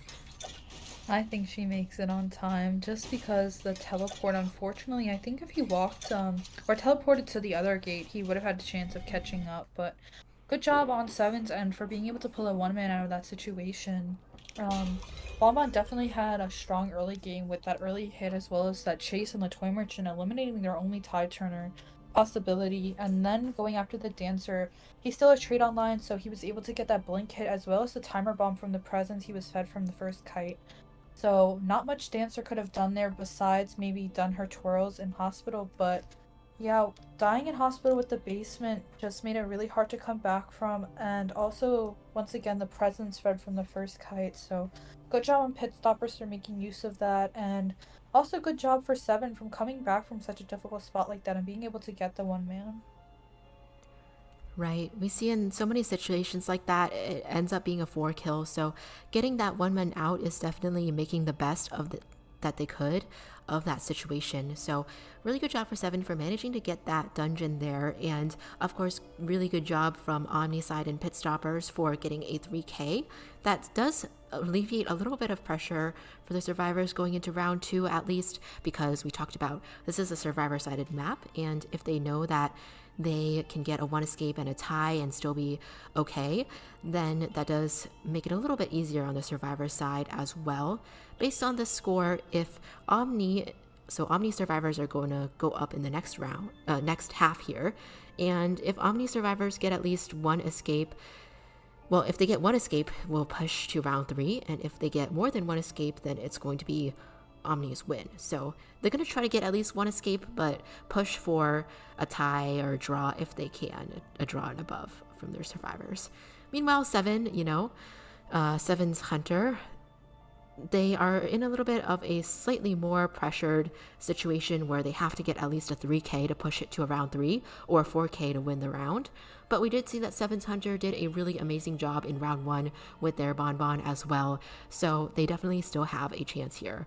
We are going to actually start off by seeing Seer and Priestess banned, mirroring the previous match, as well as that very strong Bonbon from Seven's Hunter getting banned as well to start us off here. Yeah, definitely take away that Chip Hunter. They dealt with it on Red Church, and obviously it was a very difficult round for OMNI as they had that Terror Shock and also those downs. So Getting rid of the Bonbon and respecting Seven's Hunter is definitely a good play on the side of Omni. But also, Seven's Hunter choosing to ban that Seer and Priestess, once again denying that support from Hospital from Priestess and Seer being so strong on this map. It's definitely a good play from both sides. Mm-hmm. That is true as well. I am curious to see how the rest of this is going to go down here. Of course, that Bonbon ban, that Respect ban here, definitely seems like a good choice considering not only did we see how Seven's Bonbon performed in round one, but we also saw how strong Bonbon was just now coming from Omni's side in round two on this hospital map here. So it does pressure the hunter to pick a different hunter here, and we'll have to basically see how things play out on this map here. As far as the survivor picks as well, last time we saw some pretty interesting picks because we saw so many supporters come out and not really any rescuers. So I'm curious to see what is Omni's survivor strategy here going in with their picks. If they're gonna go with additional supporters to make up for the Seer and Priestess ban, or if they're going to try to secure some rescuers and stable picks here since they're trying to get at least a draw. Yeah, definitely interesting to see what they're gonna pull out, but I know that Seven's Hunter is also well known for their Clerk, so like I mentioned, Clerk is um, feasible to play on this map, so I'd love to see that pulled out, and then, the counter comp from Omni to try to make the Hunter's life a little more difficult. I mean, that's the job of the survivors, so bringing out survivors such as Entomologist or Prospector even to counter that Clerk pick if that's what they think that Ghost may go, or the Hunter of Seven. So yeah, definitely interesting to see, but they actually choose to lock in Embalmer and Psychologist, maybe thinking that the Hunter might be trying to go something like a Sculptor or a Wheel. Right, definitely quite interesting. Embalmer, Embalmer and Psychologist, yeah, it definitely looks like they're trying to play into maybe a more tie strategy here. Since that Embalmer pick, that does really stand out as a tie pick to me. But can be very annoying for the hunter, of course. This is one of those maps where there is a two-story to work with. So he's also one of those characters where he can somewhat counter camping hunters as well, since he doesn't necessarily need somebody else to rescue him. So I definitely see why Omni survivors potentially want him here. And of course, choosing that psychologist seems like it might not be bad if the seer is getting banned, and potentially we might have to deal with a single hit hunter, but we'll see what the verdict is. Looks like the mercenary and first officer are actually going to get banned. This is looking very similar to the bans and picks from the previous match we just had there. In fact, I believe the bans so far look exactly the same with Seer, Priestess, Merc, and first officer. Yeah, the bans are definitely the same, but it's gonna be interesting to see the lock-ins different because seeing an Embalmer, I always love seeing Embalmer gameplay. It's a very good character because it counters those camping hunters like we mentioned. Unfortunately, Bonbon's not being played because that was the hunter that was banned, but Ghost does also play Sculptor, so it's possibility they're expecting that, or a hunter like Wax Artist, who can also camp well once he has his full presence, so possibility of that. Additionally, they have the two-story to use in Bomber in, so they can set up the coffin upstairs, and then Hunter is forced to either walk all the way up there or bring teleport or switch to teleport even if they're going to bring trump cards. So it kind of plays into the hands of Survivor's favor bringing in Bomber because it puts pressure on the Hunter of their traits and abilities. Mm-hmm. Definitely true. And it looks like Forward is going to be locked in after Mercenary and First Officer was banned, along with, yeah, so Forward lock in. I guess Forward can kind of act as a rescuer in this situation as along with being a harasser. So we can look forward to that, look forward to the Forward. And then we have a mechanic here coming in as a ban from the Hunter side, followed by a Postman lock. So that is quite interesting as well. We haven't seen too much of Postman, but we have seen him around occasionally in tournaments, so we do know that he did receive a little bit of a nerf, but is still sometimes played, especially when the team wants a supporter who can also boost the cipher progress a little bit. With that mechanic ban especially, maybe the postman can help make up for some of the slow decoding that is present from that forward being Yeah. picked. Mechanic being banned, obviously, because Mechanic is such a strong tie pusher with that Cypher Rush, so it makes sense why they ban Mechanic. And then, like we were talking with the replacement characters, like we saw last round with Toy Merchant being brought out, I think Postman's a good replacement character for Mechanic with that decoding letter. And you were also saying Postman can provide other benefits to the team besides that letter, since it's not a guarantee that Postman gets a decoding letter every rotation of his letters, so he can also provide the window vaulting and pallet vaulting feed bonuses to kiters, as well as rescue bonuses and exit gate opening bonuses with the dungeon letter. So decoding isn't the only strong suit that Postman has, but definitely one of his best letters to use. We see teams use him, like I said, as a replacement for Mechanic in past tournaments. So Postman's definitely a good lock. I would have loved to have seen a prisoner in replacement for Mechanic, but he can't offer the same support or kiting potential, I suppose, with Postman's dog. So, yeah, interesting to see that. And they lock in Anne for the hunter, so definitely a good choice on his part, canceling the ability for a forward to harass, and it's going to be difficult for weaker types of kiters such as Embalmer, Psychologist, and Postman to kite out these cats. However, definitely the Psychologist can take extra hits because of her health, so maybe chasing her wouldn't be the best idea. And Embalmer is also a good pick against Anne because he can counter her camp potential. That is certainly true. We'll have to see how Anne does here because we have seen some pretty strong Anne gameplay. We have also seen, like I mentioned, quite a bit of Anne getting countered by supporting characters. But in this case, the supporting cast here isn't necessarily, like, other than Postman, who of course supports the other characters in forward, who technically is assist as well. Embalmer and Psychologist don't really assist in the same way, even though they do assist, since they're not like active assist. I would say they're more of like passive assist. So I suppose that does open up a lot of different targets, like you mentioned, for the Anne to chase here. So interesting to see Anne getting played, and curious to see how she's going to do against this team composition here. You're talking about Bonbon having the different letters, including, of course, the decoding letter, the dungeon letter.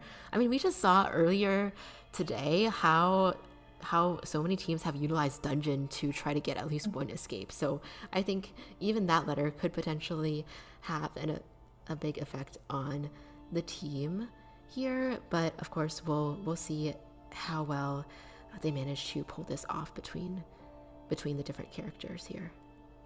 Definitely. And I think the idea behind this Anne pick is obviously in order for 7 to go on, they need to either I believe is it 3-man or tie?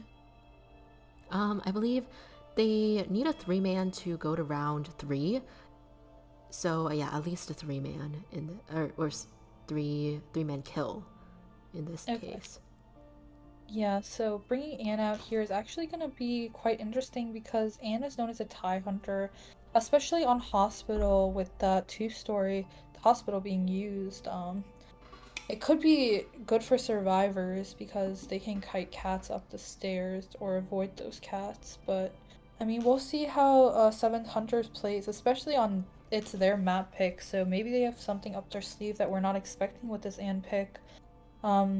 But besides Hospital, if the Ant catches them in a different area that's just flat ground, you know, it's gonna be easy for her to land those cats and stun them, so we'll see how that goes. Yes, should be quite interesting here. We see survivors are going to start locking into their characters here. And it looks like the Embalmer actually is not going to bring borrowed time, which is a little bit of a trend we've been seeing. Embalmer doesn't necessarily always bring borrowed time, but the others will have borrowed time, with the forward having the single tide turner here, Psychologist with the knee-jerk broken windows and the postman having the flywheel. So this is going to be interesting to see how this all plays out. And we don't really know her traits yet, but we will find out eventually as we go into the map. Yeah, so the best target for the Anne would most likely be this postman since he does have flywheel and Anne does counter flywheel. So in order for her to get a fast chase, I would personally chase the postman, but obviously with spawn selection, you don't know who you're spawning on immediately. Possible to change targets for this Anne. They're probably hoping that she chases a psychologist, but no, she's gonna spawn right on top of a postman. Probably no. Okay, changes back to the middle. So yeah, she might chase the psychologist. Might actually go after the postman. Postman can rotate into hospital though if she is going after him. So most likely gonna go after the psychologist. Psychologist won't have much to kite with as she has no items, but she does have that excess health, so it can force out that extra cat or trait if this Anne is bringing Blink. So yeah, we'll see what the psychologist can manage to do in Shack, possibly moving towards ruins to get that support from forward. Definitely a map where survivors can utilize the map structures to both get an advantage in kiting but also the supporting with their team. So we'll see how that goes. The Anne spawns we see quite close to the psychologist and is indeed going to go after that psychologist here, already landing one cat to close in. Embalmer looks like he's probably gonna just place his coffin on the second floor which is pretty much as expected. But yeah, psychologist, she can take a hit like you mentioned, which does give her room to be able to transition places, whether it's into the hospital or to a teammate or somewhere else. So let's see how quickly this goes with Anne utilizing her second cat right now. Right, so Anne cancels the cat to be able to get the cooldown back faster while the psychologist is stunned. She's taking her hit, and it looks like she's making her way into hospital, possibly for the embalmer to catch her image and record her so she can embalm her later on. But it looks like she's not continuing that chase in hospital because she doesn't want to get kited in that hospital. It looks like she's actually going to change target to the postman, taking that first hit and that letter coming back to him. So like I said, postman's going to be quite an easy chase for her, especially in a front gate area due to him bringing that flywheel and her having the cats to stun him. Blink is still online, but it looks like she's not even going to need to use it, getting that postman down in this area. Psychologist still seems to be in the area looking to take over that cipher of postmans, but he's going to die on it and get shared on it, so Cypher Rush is looking a little bit slow right now.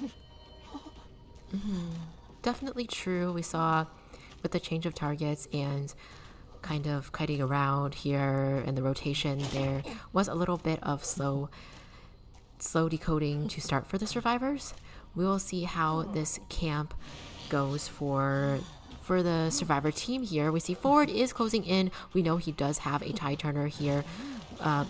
Looks like he is able to pull off a pretty good rescue here actually, and not able to bring the cast back and get a chance at the camping. And it was pretty decently close to half as well. So nice job from the Forward on the rescue. The postman now is going to utilize the dog to try to prevent the Anne from catching up. But Blink is online, but the Blink actually misses the hit. Oh, luckily she's able to get this hit through the pallet here, and postman goes down not long after tie turner ends.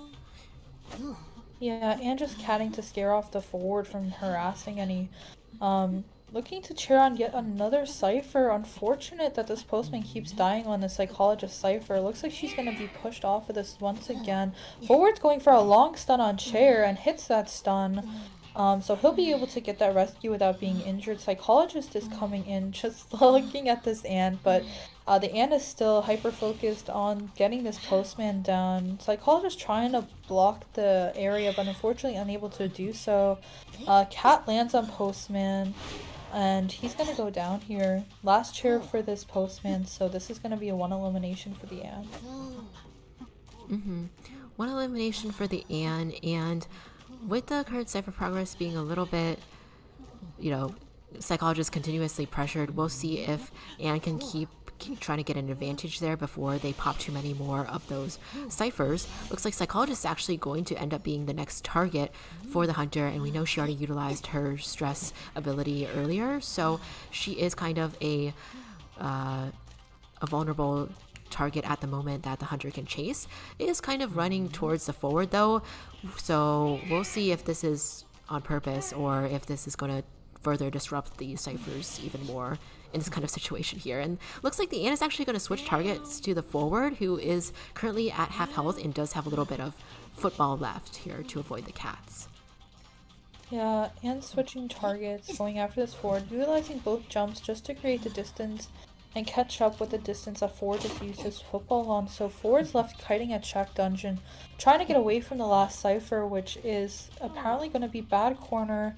But forward seems to be kiting to the last cipher once again. It doesn't seem like they're dying off the ciphers, which is very unfortunate for Omni. Looks like they're going to have to start a new cipher, which Psychologist is going to. Actually, original cipher she had from Postman, that cipher is over 60. It is front gate, so he's dying at Shack Dungeon, and she's gonna make her way to try to cut off this Embalmer. Right, we'll see what the plan here, because we saw she did switch to teleport, but it looks like she is going to go and try to cut off the rescuer instead. Oh, nice flywheel there to dodge a basic attack, making sure that he can close in onto the chair, and does manage to pull off this rescue. I feel like the cipher should be primed by now, so we'll see if they decide to go ahead and pop, or maybe it's not quite primed here from what it looks like actually. So Embalmer is going to rebirth actually, and the Anne is going to continue to chase after this forward. Yeah, I think they decided not to pop there because Embalmer didn't have bar time. Beautiful cat or cross from the Anne there, making sure that forward gets stunned, even if it's just a little bit after the pop. She knew the cipher was primed, and now she's preparing for this endgame elimination with the tension. Unfortunately, it's only going to be a tie for the Anne. Unless she's able to get a teleport on the gate, but she'd have to leave now, otherwise they're gonna open the gate in time. Looks like gate is gonna be open in time, and Omni is gonna get that tie. So, looks like Omni wins this round yet again, and that's gonna be it. Omni wins against 7.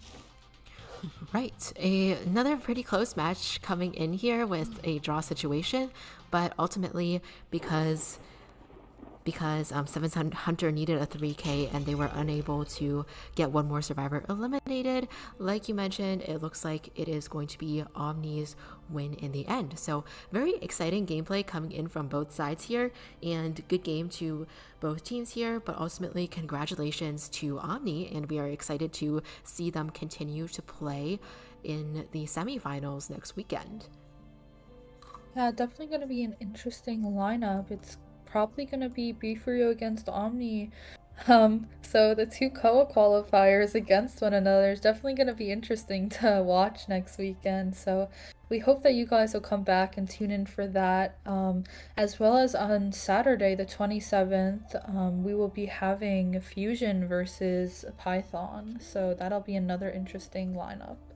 So we hope you all come back and have enjoyed the tournaments thus far, and I once again want to thank Malcolm for all the hard work he's put on behind the scenes in hosting this tournament. Yes, definitely. Thank you so much, Malcolm, for hosting the tournament, having us as the commentators. I am definitely excited to watch next weekend whenever I can. I know a lot of people were a little bit disappointed that in NAU qualifiers we didn't get to see like a finals match between the top two. So this is kind of gonna hopefully satisfy everybody's cravings here with that Before You versus Omni match. Even though it's not the exact same team as OM, we still kind of get the similar feel with some similar members. So should be very fun. I won't be streaming it on the IVLychee channel, but everybody just know that you can watch the tournament on, I believe, GSL's YouTube channel. So you can look up GSL IDV on YouTube and subscribe to them so that you can hopefully catch the matches next weekend.